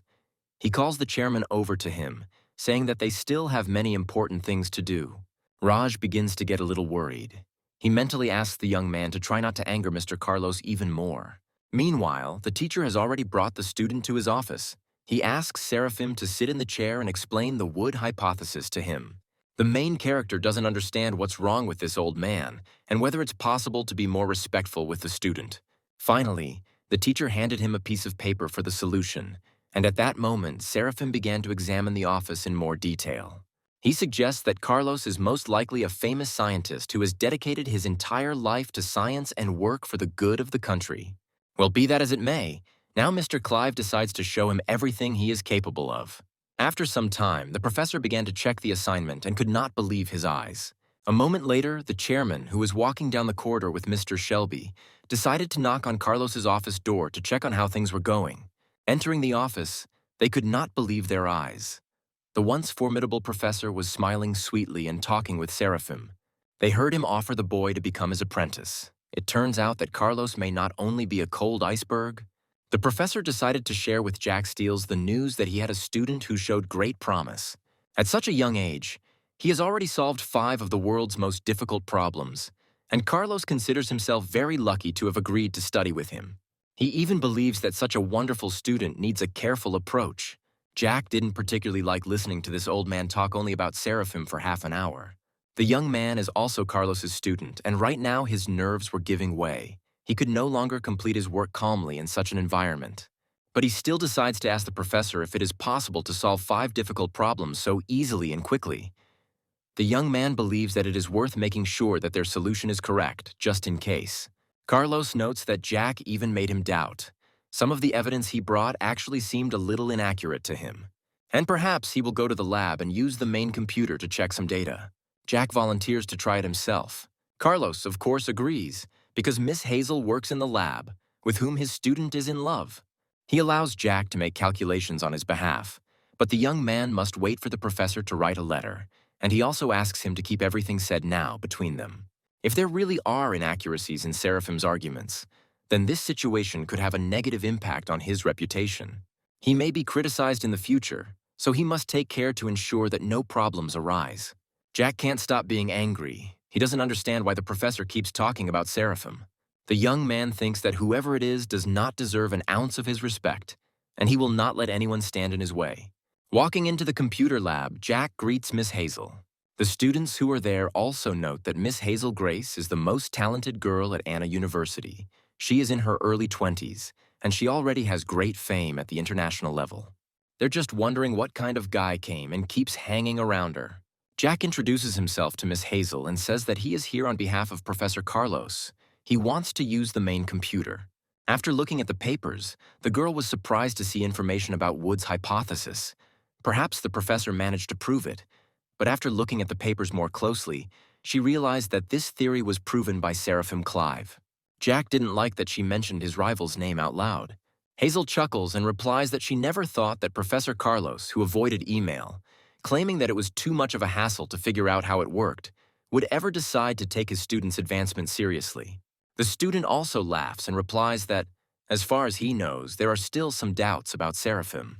It is said that he deliberately chose the faculty of foreign languages instead of mathematics, because he falsified the results of the exams out of fear that his deception would be exposed.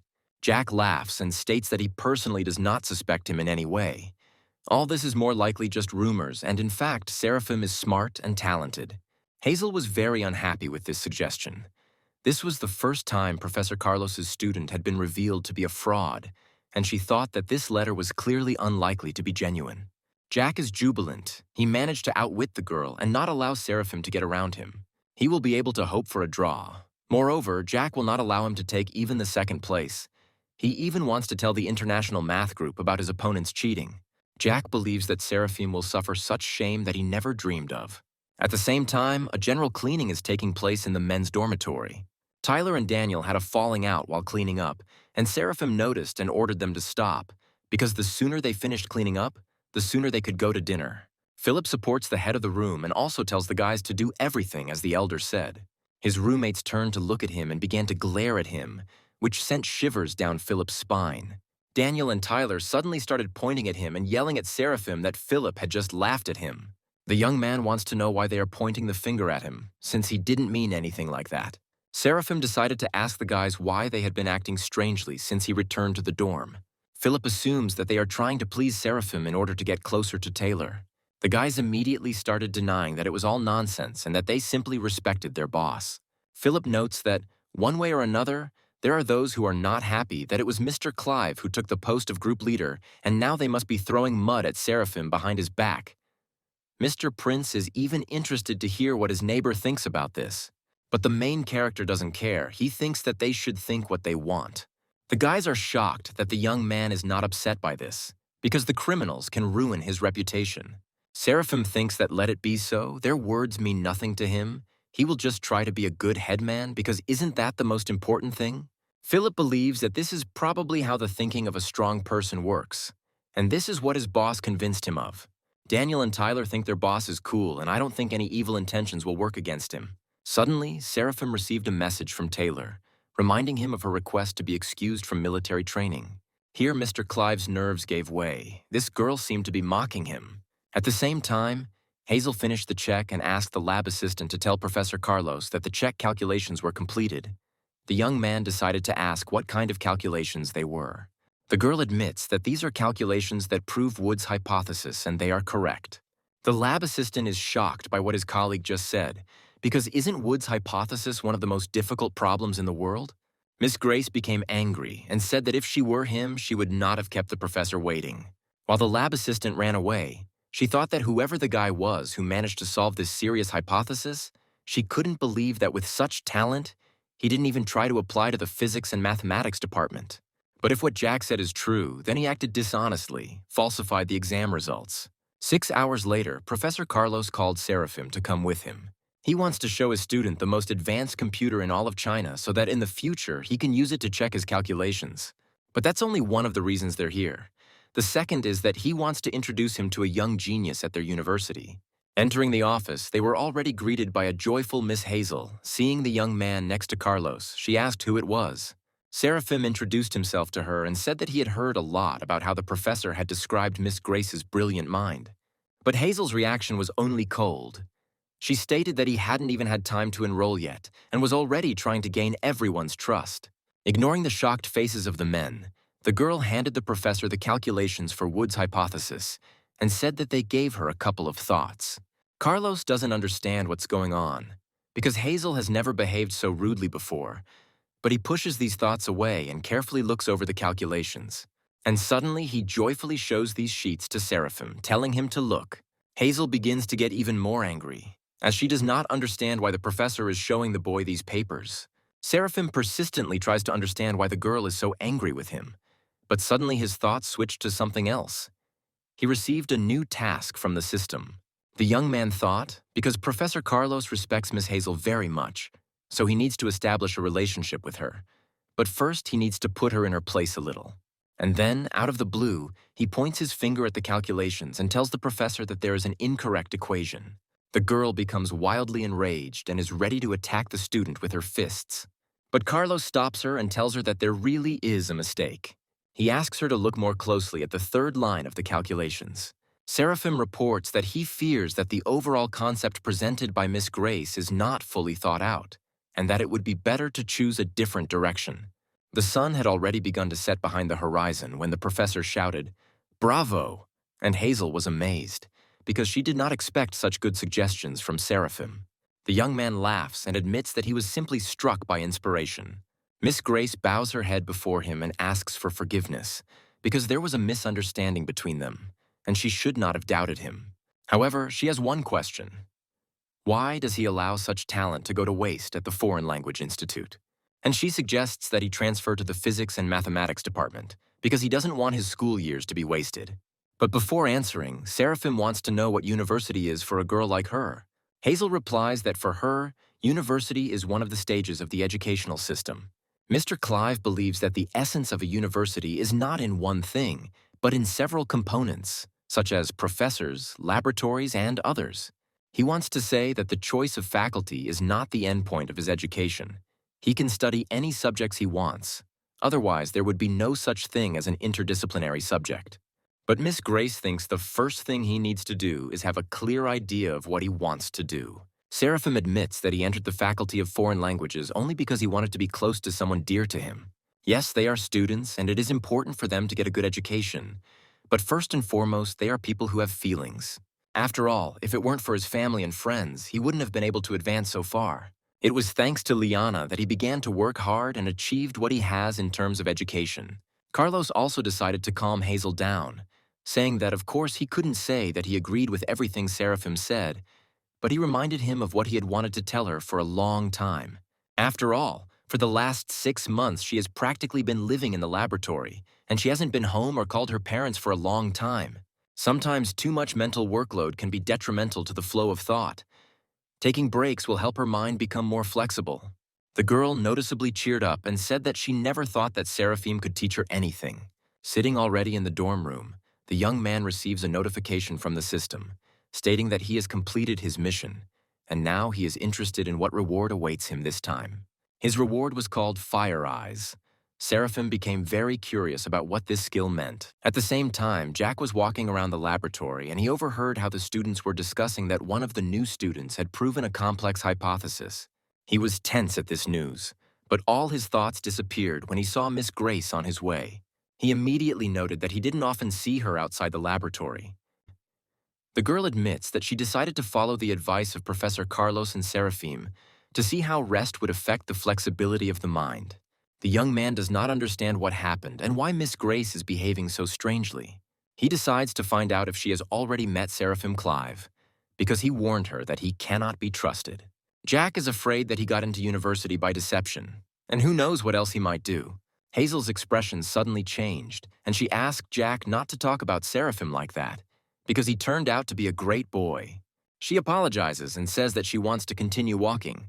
Seeing the object of his desires move away, Jack begins to get angry. He wanted to be gentle with Seraphim after all. They study at the same university, but now he left him no choice. At the same time, Mr. Clive decided to try out his new ability and placed 2 cards face down on the table in front of him. To his surprise, looking at them, he was able to see what kind of card it was, its value and suit. It turns out to be Fiery Eyes. This is X-ray vision. He asks his roommate to help him and tells him to sit next to him. Seraphim wants Tyler to turn his back on him and shuffle the cards. Tyler doesn't understand what they want from him and wonders if his neighbor is practicing some kind of magic trick. But he still does everything as he was told and shows Seraphim the cards. After looking closely, the young man answers that the 2 of diamonds is on the left and the 3 of clubs is on the right. Tyler thinks this is incredible and wants to know how his neighbor did it. The young man tries to understand whether Seraphim simply made marks on the maps. The main character already realizes that this ability can be a good help to him. In the midst of learning his new ability, he receives a call from Professor Carlos. When he picked up the phone, a cry came from there, which said that Seraphim should come to the professor quickly because he had urgent business with him. An anonymous person accused him of academic fraud, and now an international delegation is coming to them to clarify the circumstances. Carlos warns that the members of this delegation are very serious and don't care whether he was able to prove Wood's hypothesis or not. For some reason, they are sure that Seraphim passed off other people's records as his own. It's not hard to understand that Jack started all this. He wants the young man to embarrass himself in front of all the members of the Chinese Mathematical Society tomorrow. Scientists all over the world can be divided into 4 classes. The first class of scientists are those whose achievements are limited to mastering a certain set of knowledge. The most they can achieve is to receive a few patents for inventions. But there are those who believe that such people do not deserve an academic degree. Second-class scientists make revolutionary discoveries and try to find explanations for controversial phenomena. Their scientific articles are published in prestigious journals.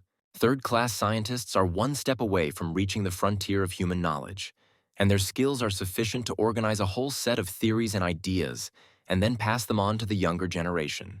Scientists of the fourth class are able to introduce to humanity a new field that goes far beyond the limits of knowledge, which is necessarily recognized by all other scientists on Earth. Today, there are no more than 100 fourth-class scientists in total. Finally, the international delegation arrived in the main conference hall. Mr. Shelby whispers to Miss Hazel that someone reported that China had proven Wood's hypothesis. The girl is indignant because it was done on purpose, and the person who sent the anonymous statement is one of the few trusted people with whom they shared the secret. She realizes that not many people knew about the proof of the hypothesis, and she seems to have an idea who it could have been. The delegation is talking to each other. One of the members is named Tom. He is a second-class scientist from the kingdom of Starbust. A third-class scientist named Mott from the Sakura Kingdom is talking to him. Mott begins to tell that he himself recently completed his latest work concerning one hypothesis. One of the professors screamed when she heard this. She wanted to clarify whether Motu had managed to prove the second most difficult hypothesis of the world. The scientist laughs and hands everyone sheets of paper with his findings so that they can look at them. Tom finds his colleague's progress encouraging and says he thinks he will need a week to complete the hypothesis.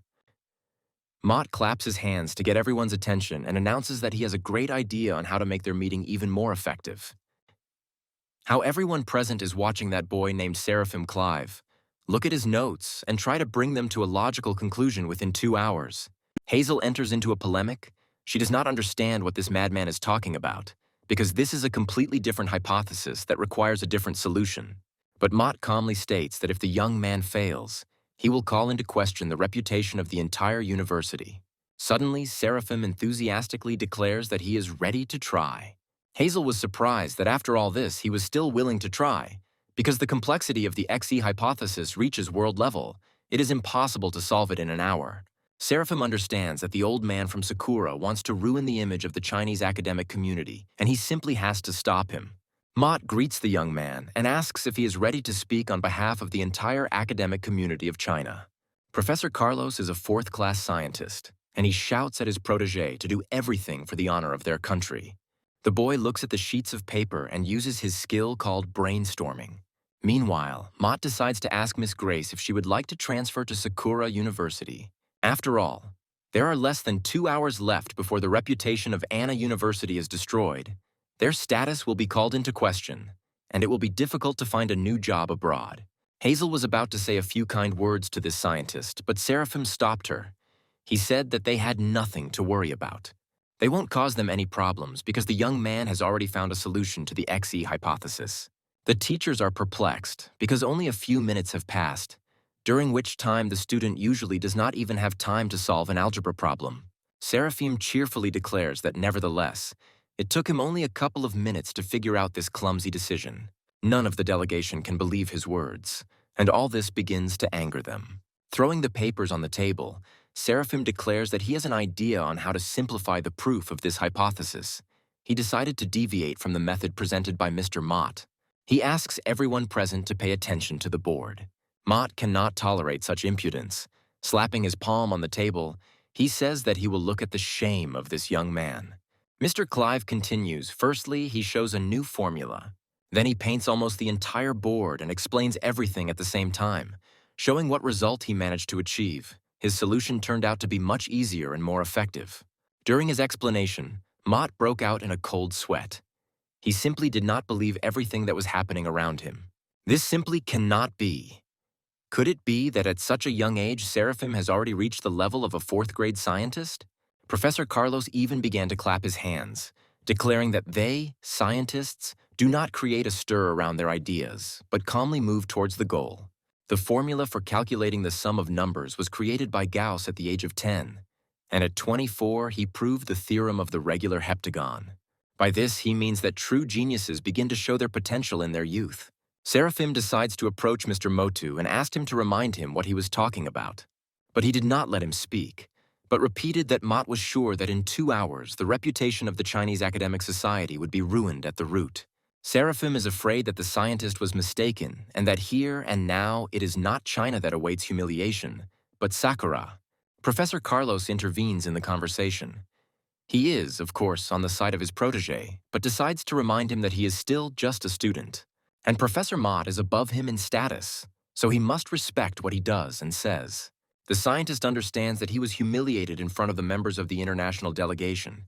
He thinks that everyone will laugh at him now. They had already started talking behind his back, discussing how they didn't think anyone could prove the XE hypothesis in such a short time. Tom believes that this is a turning point for the entire world of mathematics, and his colleague supports him and believes that it is necessary to tell others about it as soon as possible. Mott stands aside and thinks that he is a loser, and now he will never regain his former respect, because a new star has appeared that has eclipsed him with its radiance. The next day, Jack was walking around campus and again heard about a certain gifted genius at their university. He couldn't believe that Seraphim turned out to be so smart, and the young man didn't know what to do now. So he went to the laboratory to Miss Grace, who called him to her. But when he opened the door, he discovered that the girl was not alone, but in the company of Seraphim. When Jack timidly asked what they were doing there, Hazel became angry and stated that she had asked Professor Carlos to give them time to talk alone. The girl suspected that it was Jack who sent the anonymous statement. The young man pretended not to understand what she was talking about, but Miss Grace continued. She reported that the members of the commission confirmed that the calculations of the Wood hypothesis were correct, but someone convinced them that Seraphim had passed off someone else's work as his own. And they came to their university and demanded proof. And besides her, Seraphim and Professor Carlos, only Jack knew about it and had to keep everything a secret. The girl threw a stack of papers at the traitor, screaming that his stupid behavior was not worthy of a graduate of one of China's most prestigious universities. Hazel asks him how he could give in to envy so easily. Jack begins to shake with fear and stutters as he tries to apologize, saying that his mind was clouded. Miss Grace screams at him to apologize not to her, but to Seraphim. Jack gets to his feet and tries awkwardly to squeeze out an apology. Seraphim laughs because he thought that Hazel called him here for some important matter, but it turned out to be such a trifle. This really angered Jack. He asks the young man if he cares that his life could have gone downhill. Seraphim leans towards him and says that they have been working all their lives for a bright future, and this incident became an unusual obstacle on the way to it, which he overcame and is ready to move on. Already in the dorm room, Tyler, having heard this story, was surprised. Who would have thought that Mr. Clive would be set up by a senior student? He would not have been able to forgive him so easily in his place.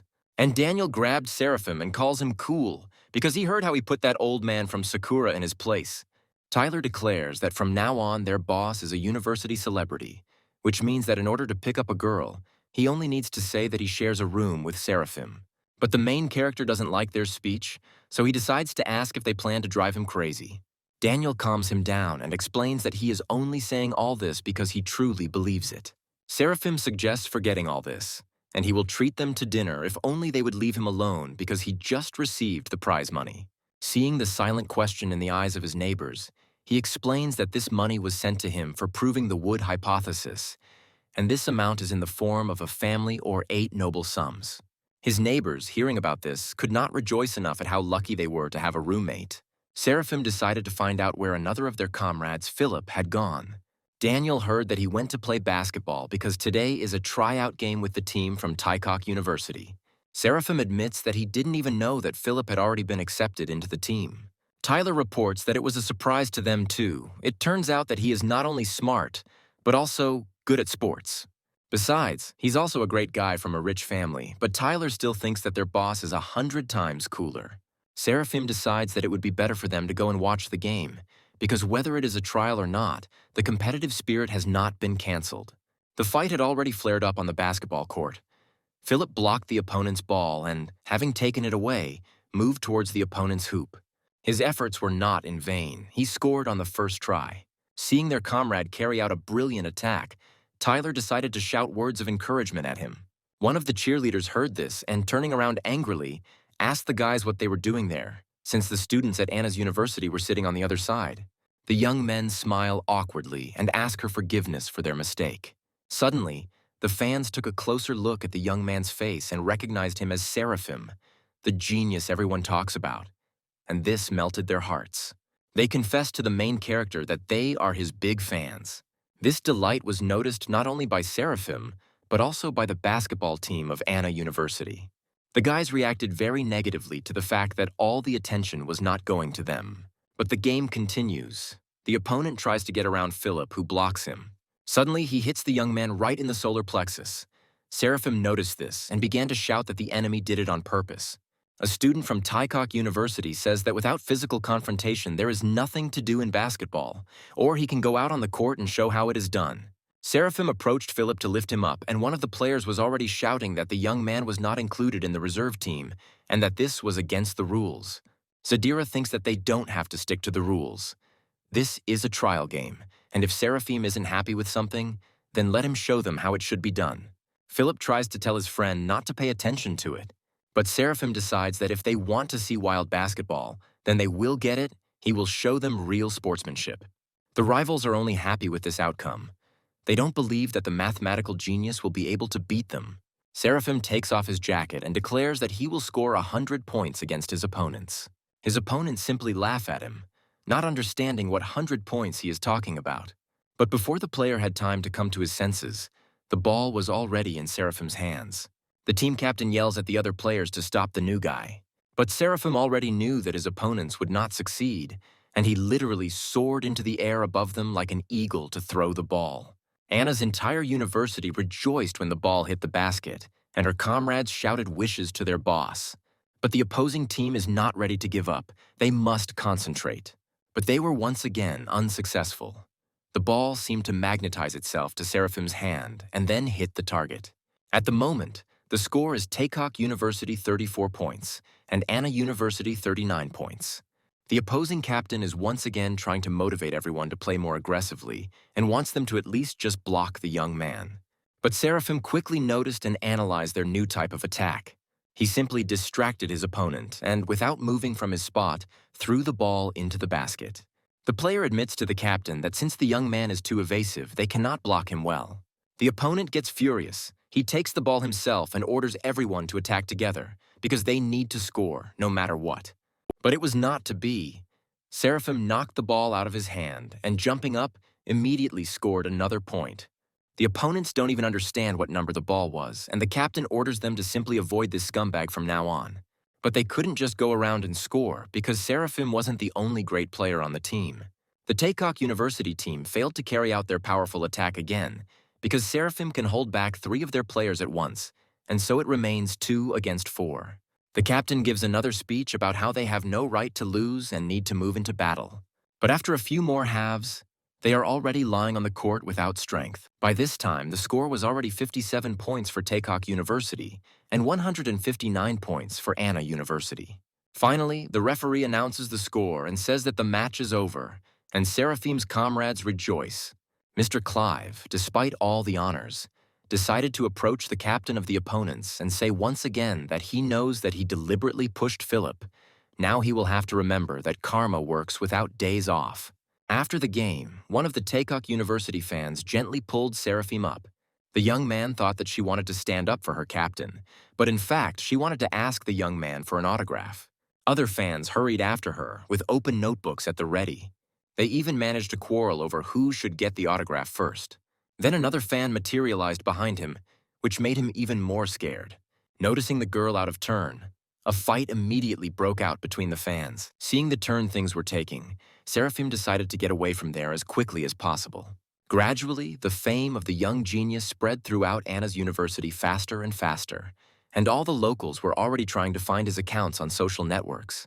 Seraphim woke up in the morning in the dorm, half asleep, went into his phone and discovered that there was an unimaginable number of subscribers on his page. Suddenly, a fairy appeared in the room and congratulated him on what he had achieved, marking 20 million fans, and that the hidden task called Famous Person had been completed. The creature noted that they had not seen each other for a long time, and she was glad to see the owner. The fairy did not expect that Seraphim would be able to complete the next task so easily. It seems she underestimated him. Thanks to this task, the young man comes to the conclusion that his fans can also perform tasks. It follows that there are missions whose success depends on the level of popularity. The system never ceases to amaze him. The fairy confirms this because communication skills also need to be learned. Like everything else, this experience is undoubtedly important in the life of every person. Seraphim already regretted asking her about it, but he wants to find out further what reward he will receive for successfully completing the mission. The fairy appeared here to give him his reward. The creature was angered by the fact that Seraphim did not consider that this task had a teaching function. Therefore, the fairy decides to leave, leaving the young man alone to deal with everything himself. Left alone, Seraphim felt a little sad, but decided that he could cope without her help. It turns out that the famous person's mission has two phases, the first of which has already been completed, and the second is in progress. Seraphim has already realized that the number of fans plays an important role. He still can't believe that they can actually complete tasks. Scrolling through the feed, the young man also comes across mentions of his name in connection with something called the Battle of Intellects. The Battle of Intellects is an international competition in which the best minds from more than 10 countries take part. China, the land of lighthouses, the land of cherry blossoms, the land of eagles, and the land of witches are competing for first place in different fields of knowledge. In the last game, the winner was a contestant from the country of Myakov, several steps ahead of his rivals.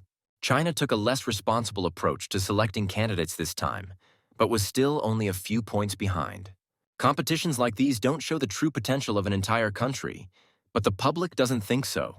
The country of Myax, which won first place, made fun of China, thereby angering its people, and this time China is demanding revenge. At this point, Taylor finished her explanation about this show. She explains to Seraphim that the country has high hopes for him. Everyone thinks that he will be the one to put the country of lighthouses in their place. The young man considers this another stupid show. He is already thinking that if he had known in advance that Liana had morning classes, he would not have come here.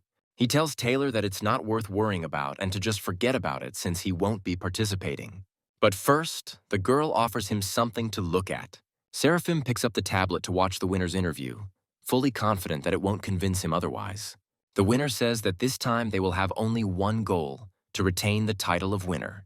The interviewer chuckles and says that there is talk that in China there is one genius boy who is capable of competing with the country of lighthouses.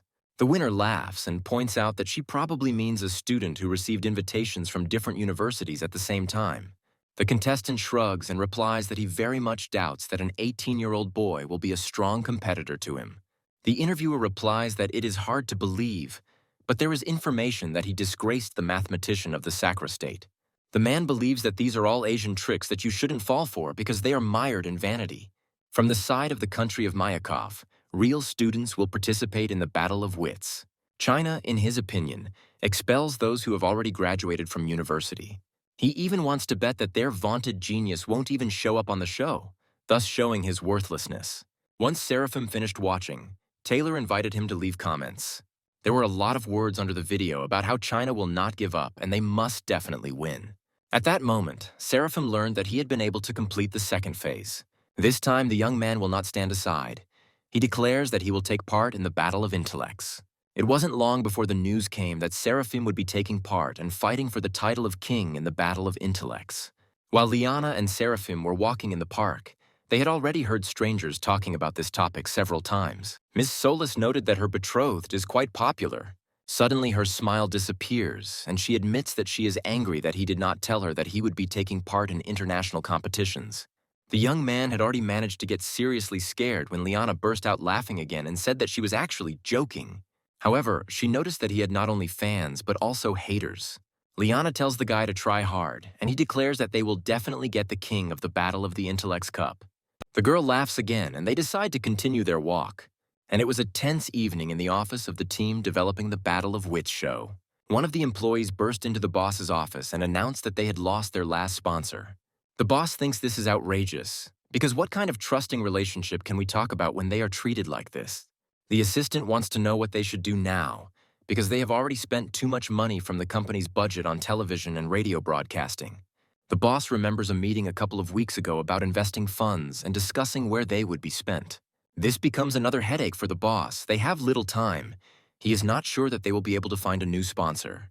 In addition, losing the Battle of Wits led to attacks from haters from other countries. He's afraid that few will want to join the team this time. The assistant wants to tell the boss one more piece of news, and the boss asks him not to mumble. He reports that Seraphim Clive has decided to join them in the upcoming competition. The boss doesn't quite share this joy, since he doesn't understand what use this boy is in their situation. Let's say he became one of the participants and can even make it to the international stage, but will he be able to beat all the participants from other countries and become the champion of the Battle of Wits? Of course, he has lost quite a lot of fame, but what does that give them? Their goal now is to increase ratings. The boss notes that this Seraphim is very famous, but what if he fails at the national stage? The head thinks that now they need to worry more about how to advance to the top programs and find sponsors, and it seems that they should reconsider the questions for castings. In the dormitory, roommates were already lined up to Seraphim so that he could tell them how to solve some problem. Tyler notes that Daniel is distracting their boss from reading as usual, but the young man explains that he just wants their comrade to practice explaining assignments and feel confident on the show. They are interrupted by Seraphim, who informed them that those responsible for developing the program called him and said that he did not need to go through a casting, and that he automatically gets into the first round. The boys are happy for him and think that it was the director who rated his abilities so highly. Daniel noticed that Philip had become strangely quiet and was sitting in the corner of the room, so he asked what the young man was so busy doing. Philip replies that he is busy browsing the most discussed news on the internet, and he seemed to have found out that their boss was the only one who was exempted from the casting. In addition, he reports that many anti-fans have appeared who want to put Seraphim in an awkward position. The protagonist slams the book shut and decides to repeat once again that there is no need to worry about him, because in the face of absolute talent, nothing matters. 3 days later, the king of the Battle of Intellects debate, the qualifying round, takes place. The charming host greets everyone, introduces herself as China, and declares the qualifying round open. After the first audition, only 100 candidates out of tens of thousands of applications were able to advance to this round. And today, the final round of participant selection awaits them. They prepared 100 sites for their candidates to compete with each other. Contestants will answer questions simultaneously, but only the first 10 people who give the correct answer will receive points. Then the 10 participants with the best results will become real competitors. They will later represent their countries at an international tournament. China asks once again to welcome today's candidates, and everyone starts clapping until the confetti stops falling from above. The tournament began, and the first question appeared on the board. Tyler and Philip did not understand anything. The picture looked more like some kind of mosaic. Suddenly, Tyler noticed that many of the players were looking at the screen with their heads tilted strangely. Philip recalls hearing about a similar technique called 3D Eye.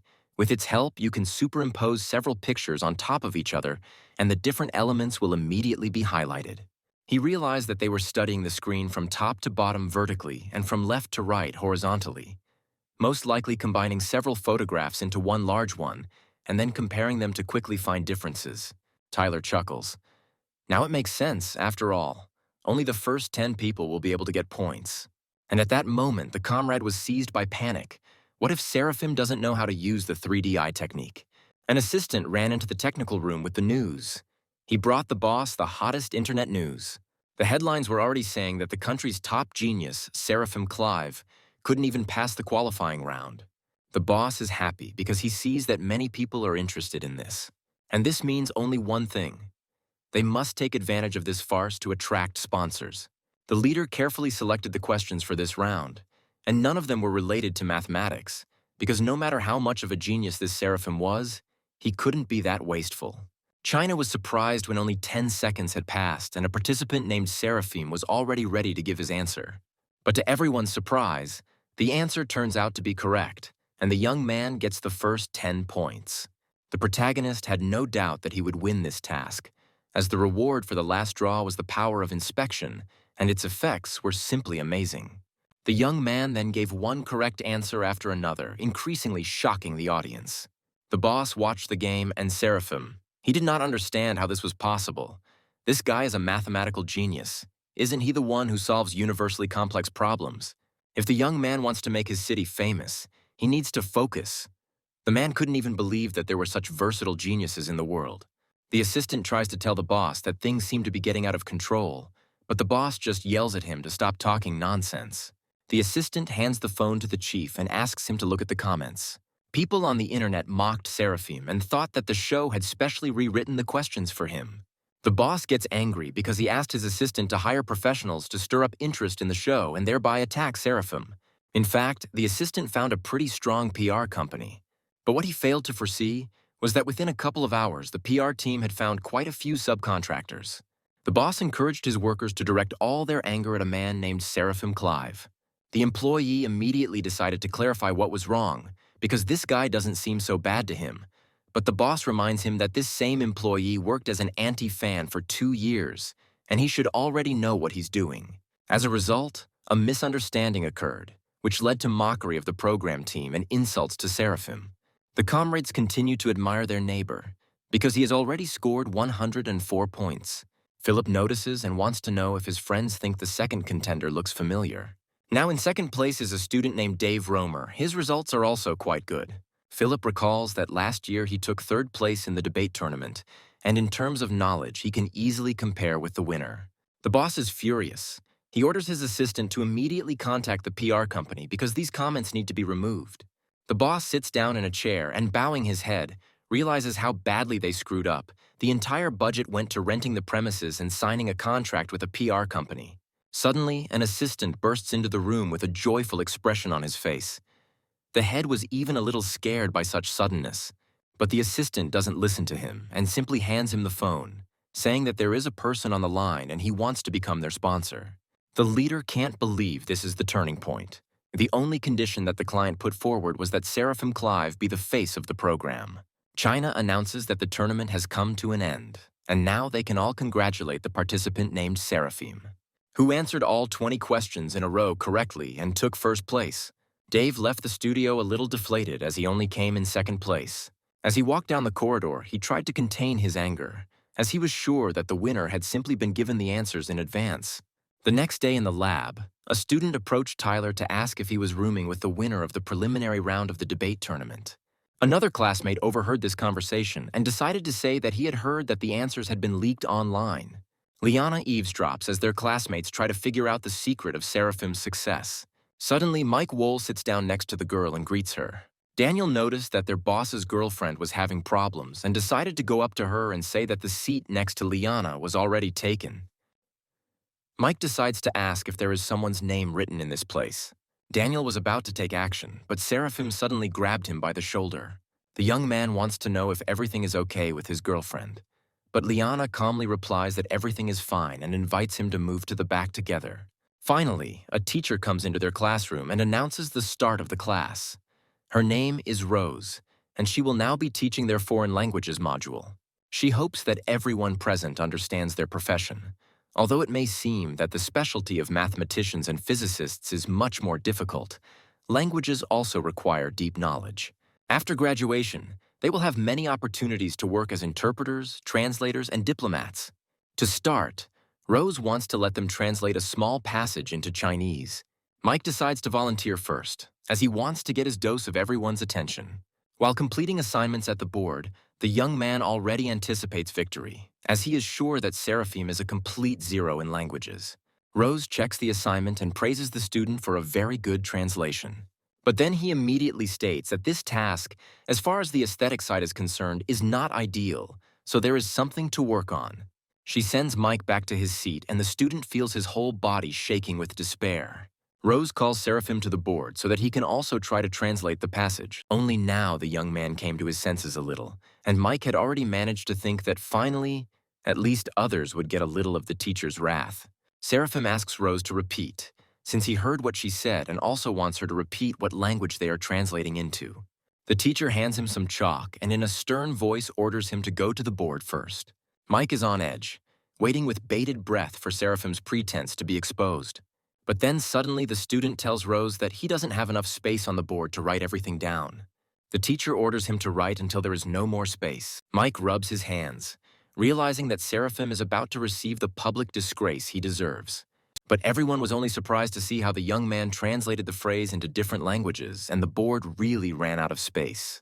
Rose stood in mute shock. She wrote this passage herself. The student not only has a complex logical structure, but also unusual content. She can't even believe that he is really able to translate the text into 20 languages so easily. The teacher understands that one glance is enough to understand that this text is of first-class quality. Seraphim has the level of a professional translator with 20 years of experience, as if he is fluent in 20 languages.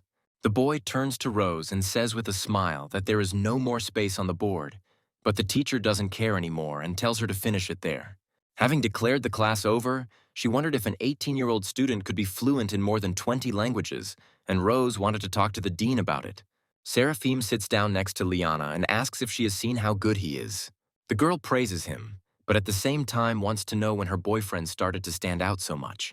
Of course, Seraphim can't tell her that everything he has now is thanks to the educational system. 8 hours ago, a fairy visited him and said that his performance in the rematch helped him advance in his mission. He asks the creature to show him the panel, and the fairy does so. A screen appears in front of him. The young man sees that nothing has changed in the table except Fauna's points. He became curious as to why this indicator was always at 0. The fairy explains that Fauna's points are equal to achievement points. Since Seraphim has not reached a certain level, the point system is locked.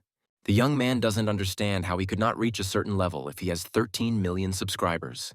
The creature replies, somewhat mockingly, that he needs 20 million for this. The hero then decides to lie on the bed and think about where to get so many fans. Maybe he needs to achieve a higher status. Seraphim comes to the director and asks to open a sick leave for him. The director had already assumed that their genius would participate in the battle of wits, so he was not against it and wanted to know how long the young man would be gone. Seraphim replies that the team warned him and 2 weeks will be enough. The director notes that this show has become very important lately, and their student must try hard and not disgrace Anna's university. The main character asks him not to worry, because if he participates in this tournament, he will definitely win. Meanwhile, in the office of the TV station director, the head is considering the candidates, Seraphim and Dave. He knows that they are first-class mathematicians and talented young people. The show's director confirms this information, but Dave is known to be more interested in promoting himself on social networks. He took 3rd place in the last tournament, but many believe he was simply unlucky. The head coach admits that he initially wanted Dave to lead the team in the international tournament, but in the end, they chose Seraphim. The director praises his subordinates for their good work. But the director, sitting down in his chair, notes that he has noticed that the internet is not calm right now. The head supports his boss and responds that people nowadays send spam to everyone. People will always find something to argue about, especially when it comes to fans of various TV projects. They can't live without insulting someone. The director tells the head of the program to keep a close eye on this and always be aware. And the most important thing to remember is that they have an entertainment show. They need to make sure that the opinion of the viewers is in their favor. The director also promised the employee that if he tried hard, a great future awaited him. And finally, all the participants and the head of the TV channel gathered for a general meeting. The director announces that for the sake of the popularity of their show, they have decided that each participant will choose an individual challenge for themselves and immediately warns that repeats are prohibited. One of the participants was unhappy with this task and thought it was unfair. The head also stated that they invited Professor Carlos from the University of Science and Technology. He will judge them and give a fair assessment. While everyone started whispering about the professor, the director immediately decided to confirm that this is exactly who they were thinking about and reminded them about the tasks, that they can choose the difficulty from 1 to 10. As a result, the participants should receive the most objective assessment possible. Of course, the head hopes that the guys will do everything possible. After all, even an average genius cannot complete a task of the 7th level of difficulty perfectly. The grumbling young man seemed to calm down when he heard that Professor Carlos would be there. But suddenly he was pulled up short. It turns out that the last person may find himself in a disadvantageous position. The director says that he gathered them all so that, in the end, they would choose the best project. Seraphim raises his hands and says that since he came last, he will choose from the remaining options. Hearing this, Dave decides to go first and draw a card. But the head is not very happy about this because Seraphim is the face of their program. Dave checks with everyone present to see if they are okay with him taking the card. The leader, seeing that the difficulty of his card is 9, decides to clarify whether the young man is sure that he wants to leave this option. But the young man stands his ground. And so, finally, all the students drew their cards, and it was Seraphim's turn. The main character pulled out a card with the 10th level of difficulty. The task is that the subject examines 500 glasses, appoints a spectator, and chooses one of the glasses. He then turns away and closes his eyes while the viewer changes the glasses randomly. Once the arrangement is changed, the subject must find the chosen glass of water, judging only by sight. Dave asks his opponent if he will stop at such a question. Seraphim reminds him that this is the essence of choice. The opponent sighs and promises that they will definitely watch Mr. Clive's performance. Dave is about to leave and finally states that he hopes that there are no fake players on the show. As soon as the young man left the room, the participants immediately labeled him as a rather ill-mannered person. Seraphim doesn't understand what's wrong with people and why they don't like his question. How should they even care? The director of the program reminds the young man that there are many students from the Imperial University among the participants, and it is not surprising that they do not like him. The protagonist is a little depressed and wonders why even scientists treat each other this way. Meanwhile, strange comments continued to flood the internet, writing nasty things and making guesses about the show and Seraphim. And so, on November 1st, the internal final of the Battle of Wits finally began. China standing in the spotlight, greeting all the participants. Opening the national finals, she said they were honored to welcome Professor Sid, who would be judging the contestants' performances. Sid is the youngest expert in the field of neuroresearch, and his works have received recognition from the scientific community not only in his homeland, but also throughout the world. The professor promises that science is the only criterion by which he will judge. The head of the channel, left alone with Seraphim, wanted to discuss preparations for choosing a viewer for the test, whether it would be necessary to do this in advance or the young man would handle it himself. The young man does not understand why this is necessary, and the director begins to explain to him that he needs a trusted person, since he is not seriously planning to carry out this task alone. Seeing Seraphim laughing and sighing a little, the leader couldn't believe that he actually wanted to do this alone. Mr. Clive says if they want to rig the competition, he'll just leave. Now, watching the live broadcast of the program, its director prayed that the young man would not let him down. Sid evaluates the performance of the first participant and says that it is worthy of 9 points, but considering the difficulty, he can only give 54 points. China says that this result is not enough to make it into the top 5, but the contestant still deserves praise for his amazing performance. She announces the next participant, and it is Dave, who has already participated in the Battle of Wits more than once. The presenter turns to Professor Sid, as many viewers have questions for him. The question is about facial recognition. Does it involve only the eyes? Sid replies that intelligence involves not only memory and computational ability, but also image processing skills and much more. Some people are able to recognize spatial distances faster than others. Other people can recognize the pitch of sounds faster, for example. The professor explains that these are all different types of mental abilities. As the competition progressed, Dave finally found the right face. Sid notes that given the complexity, the young man's performance can be called ideal. For such a short time, he can give him 10 points. China announces that if the points are multiplied, Dave's current highest score would be 95. The host announces the next contender, who turns out to be the winner of the qualifying round named Seraphim Clive, and she is surprised by the difficulty of his task. Sid replies that before he starts, he wants to express his surprise that someone chose this task, which he did not expect. This question was intended as a model for other tasks to establish the difficulty. China replies that first they need to choose a spectator who will help them complete the task. Finally, one of the spectators was chosen. He quickly went to the stage and stood next to Seraphim. At the second studio, others are watching the proceedings. A participant asks Dave why he suggested the viewer. Did he really want to put on a show with Seraphim in the lead role? The young man replies that he doesn't care about it. He just doesn't want anyone to rig the results. Backstage, he checked all the props to make sure they were okay, too. Dave suggests that even if this Seraphim has aces up his sleeve, the only way to see the difference in the glasses is to resort to cheating. Unless the spectator is a fake, only shame awaits him. One of the participants also suspects that it is impossible to complete this task without cheating, while Dave believes that it is unknown how this fool Seraphim got into Anna's university. The viewer looks closely at the glasses and realizes that they don't seem to have any markings. Finally, he selects 2 glasses and points them to Seraphim. After examining the glasses for a bit, China asks him if they can move on to the next part of the challenge. The young man is given a sleep mask so that he can't see anything. The presenter wants to know what the professor thinks about Seraphim's chances of success. Sid doesn't dare to assume the probability of success, but he believes that this test has reached the limit of human capabilities. But since he is asked to do so, he thinks that the young man's chance of guessing is close to 1%. China notes that she can't believe the professor has such a low opinion of Seraphim, but Sid reiterates that he adheres to the scientific criterion. Mr. Clive made his choice, and also pointing to the glass, raising his head, he was a little shocked by the presenter's gaze.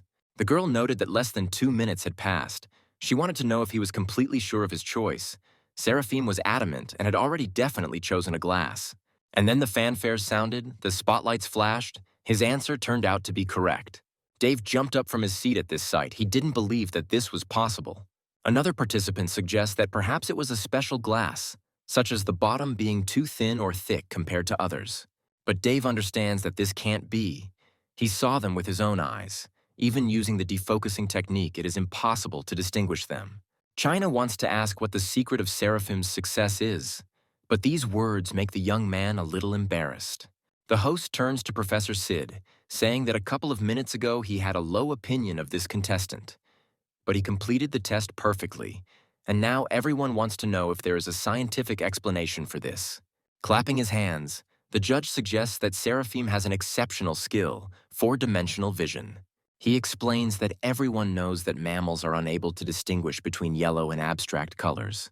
Using an example, he shows that in their eyes, tigers and plants are the same color. The eye of an ordinary person can recognize 3 colors. For example, they see crows exclusively as black. But birds, on the contrary, see crows as multicolored. Only those who have 4-color vision can see shades that are inaccessible to the normal human eye. Scientific research has long proven that water reflects ultraviolet rays. And if human vision can detect these rays, the water will have a certain color. China is delighted, which means that the talented Seraphim relies on special vision and can see what is hidden from the eyes of an ordinary person. Sid notes that this is not all. The water is constantly in motion. After the order of the glasses was changed, the surface of the water also underwent changes. To complete this test, you need not only exceptional vision, but also high skills and graphic thinking. Only in this way can you find the similarity of water patterns that have changed. Sid couldn't even imagine that this task could be completed perfectly. He reads that this is perhaps worthy of the title of winner of the tournament of the struggle of intellects. The professor believes that the young man can rightfully be called the king of intellect. At the same time, an overseas tournament of intellectual struggle was being held. And in the midst of the show, William was informed that information had appeared that a strong opponent had appeared in China. And it seems this genius got the highest score for microscopic identification of water. After conducting an analysis, their management came to the conclusion that this task could not be completed. William goes on a tirade about how these slant-eyed monkeys can't get over their inferiority complex and always make these false claims. And since they have decided to take such a step, William is afraid that Chinese representatives of the program will soon contact them. He suggests that this was all done to save his reputation. William decides that he needs to rip them off as much money as possible and win the tournament. The assistant is wary that competitors might reveal something secret about them and start stalking them. But William is not worried. But he's not worried, because even if they dare to dig deeper and even use money, it could be their own end. Moreover, if he loses to this amateur, the Chinese version of the program will cease to exist forever. William believes that this is the way the world is. Being weak is the worst sin, only the strongest can survive. As he was leaving the building, Seraphim didn't even have time to really understand what was happening before he was grabbed by the hand and dragged along. It was only after a couple more seconds that the young man realized that Miss Hazel was resolutely pulling him along. Suddenly she stops and, turning her flushed face to him, asks if he is free because she has one request for him. Seraphim does not yet understand what exactly she wants from him. Miss Grace blushes even more and admits that this is a personal matter and she needs his help. The young man laughs and asks her to tell him everything because they are not strangers. Hazel musters up her courage and admits that her parents insisted that she go on a blind date, and she wants Seraphim to pretend to be her boyfriend. This request shocked the hero. Mr. Clive tries to say delicately that he has a girlfriend, and why doesn't Hazel turn to someone else? She admits that she hasn't had any friends since childhood, and Seraphim is the only one with whom she communicates closely. Seeing that the young man does not want to participate in this adventure, she decides to resort to blackmail and declares that if he does not help her, he can forget about her. Seraphim asks her not to scare him anymore, and he still agrees to help her. The girl happily grabs his hands and continues to drag him along in an unknown direction. She decides to tell him that they are going shopping, because the young man didn't think that he would go on a date dressed like that. Seraphim objects and says that he thinks that everything is fine with these clothes. Hazel explains that his outfit is fine for everyday wear, but is not suitable for such a special occasion, so they need to buy him a formal suit. The young man was a little taken aback. The last time he wore a suit was when he was a child. He has no choice but to obey his fake girlfriend. And now he enters the restaurant dressed in a brand new suit. Seeing the decor of the establishment they came to, Seraphim understands that this is a nice place. Hazel admits that she doesn't know what her parents were thinking, but they introduced her to a 30-year-old man. She doesn't understand. Her relatives apparently think that she is not able to find a husband for herself, but that it should be a man who suits her and no less talented. They are finally met by a waitress who wants to know if they have reserved a table. Seraphim replies that they will send Terry here to meet with Lucius. Finally, the girl takes them to the right table, where a man is already waiting for them. Lucius gets up from the table to greet Hazel, but immediately notices that there is another companion next to her. The girl presses herself against her gentleman and also greets Mr. Terry, introducing Seraphim as her boyfriend. She admits that she came here only to talk. Lucius invites them to the table to talk calmly. Hazel, meanwhile, asks Seraphim to bring another table, which was not originally designed for 3 people. The young man sits down at the table and notices the man's distrustful look. He probably doesn't believe that the young people are close. Lucius admits that he has no idea what Seraphim does. The hero immediately replied that he is a student from Anna's university. The young man goes on the offensive, saying that he has a rich family and declaring that he is more handsome than Lucius, although they are certainly not comparable in age. Seraphim wants to know how old his competitor is this year. He assumes 40. Mr. Terry chuckles in response and notes that the young man is also quite eloquent. Nervously banging on the table, he wants to know what Seraphim's family does for a living. The hero doesn't understand why they are discussing his family here, or Lucius is so old that he still checks other people's accounts, or maybe he has some problems with his own. The man decides to ignore this and move on to what he heard, that Miss Grace doesn't have a man. Seraphim laughs. He calls Lucius a fool because the young man immediately said his reason for being here. He hugs Hazel tighter and declares that she is his woman, with whom he fell in love at first sight. Sooner or later, their parents will find out about this, so he advises Lucius to stop courting Miss Grace. This makes the man angry. He gets up from the table, shouting that he will deal with Seraphim, if not now, then later. As soon as Lucius disappeared from sight, the young man turned to Hazel and began to beg her forgiveness. He admits that the enemy managed to piss him off, to which the girl only laughs and replies that she understands everything. She thanks Seraphim again for helping her, and now she doesn't even know how to repay him. Maybe he could become her real boyfriend. The young man laughs in response and asks the girl not to be silly. Their awkward situation was resolved by a phone call. It turned out that the director of the TV station was calling Seraphim. He quickly said goodbye to Hazel and told her to leave as soon as possible. Seeing how quickly Seraphim left, Miss Grace felt such a feeling of sadness within herself. She was even afraid to ask herself if she liked the young man. Already in the TV station building, the head apologized to Mr. Clive for forcing him to come so urgently. On the contrary, Seraphim is grateful to his call because it helped him escape. He would be in trouble if Liana found out that Hazel was hitting on him. Entering the office, the young man noticed that all the participants had already gathered. Dave noted that Mr. Clive was again the last to arrive. Seraphim laughs and asks him to understand. He is a first-year student. He has so many classes that it is difficult to find free time. The other participants looked at him in surprise. They even managed to forget that he was only a first-year student. The head finally tells why he gathered them all here today. It turns out to break the news. They invited 2 academics to prepare them for the international tournament. Seraphim is surprised. He thought that this was just an entertainment show. Why bother with calling the academics? The director explains that 2 days ago, a couple of foreign participants contacted them and offered to play along in the tournament. Dave finds it strange that they weren't so confident last year, and now suddenly they're asking him to give in to them. But the leader corrects him. They did not offer to give in. On the contrary, they demanded money and promised that they would give them victory. The room immediately began to fill with disgruntled cries from the participants. They did not understand what was wrong with these foreigners. The head confesses that since they did not know what was going on against them, they decided to refuse their offer, but immediately after that they dissolved the international company. Now they claim that they tried to bribe them to fix the tournament results, and of course they allegedly refused them. Right now, the media is engaged in malicious speculation, spreading slander and calling them academic fraudsters. This is an extraordinary situation. Many countries have turned against them. One can say that the nature of the tournament has changed. They must win. Losing is unacceptable. At the same time, Seraphim received a new mission, called Science Without Borders. He needs to prove to the world that science is pure. Conspiracy and cheating are unacceptable. The head introduces the participants to those same academics from the Thai Academy of Sciences, who will now be responsible for their training. The first to speak is academician Josh, who says that they are all the pride of their country, and quite possibly the greatest representatives of the human race. But it is stipulated that even first-class athletes can improve their results with the help of professional coaches. This is a team competition, and the focus of abilities varies from competition to competition. Therefore, he must test their abilities in memory, calculation, observation, as well as experience and intuition, after which they will determine the order in which they will perform. It will depend on the strength of each participant. It will take them about a week to prepare, so he advises everyone to work hard and do everything possible to bring victory to their country. As soon as these speeches ceased, the participants decided that they were free and went home.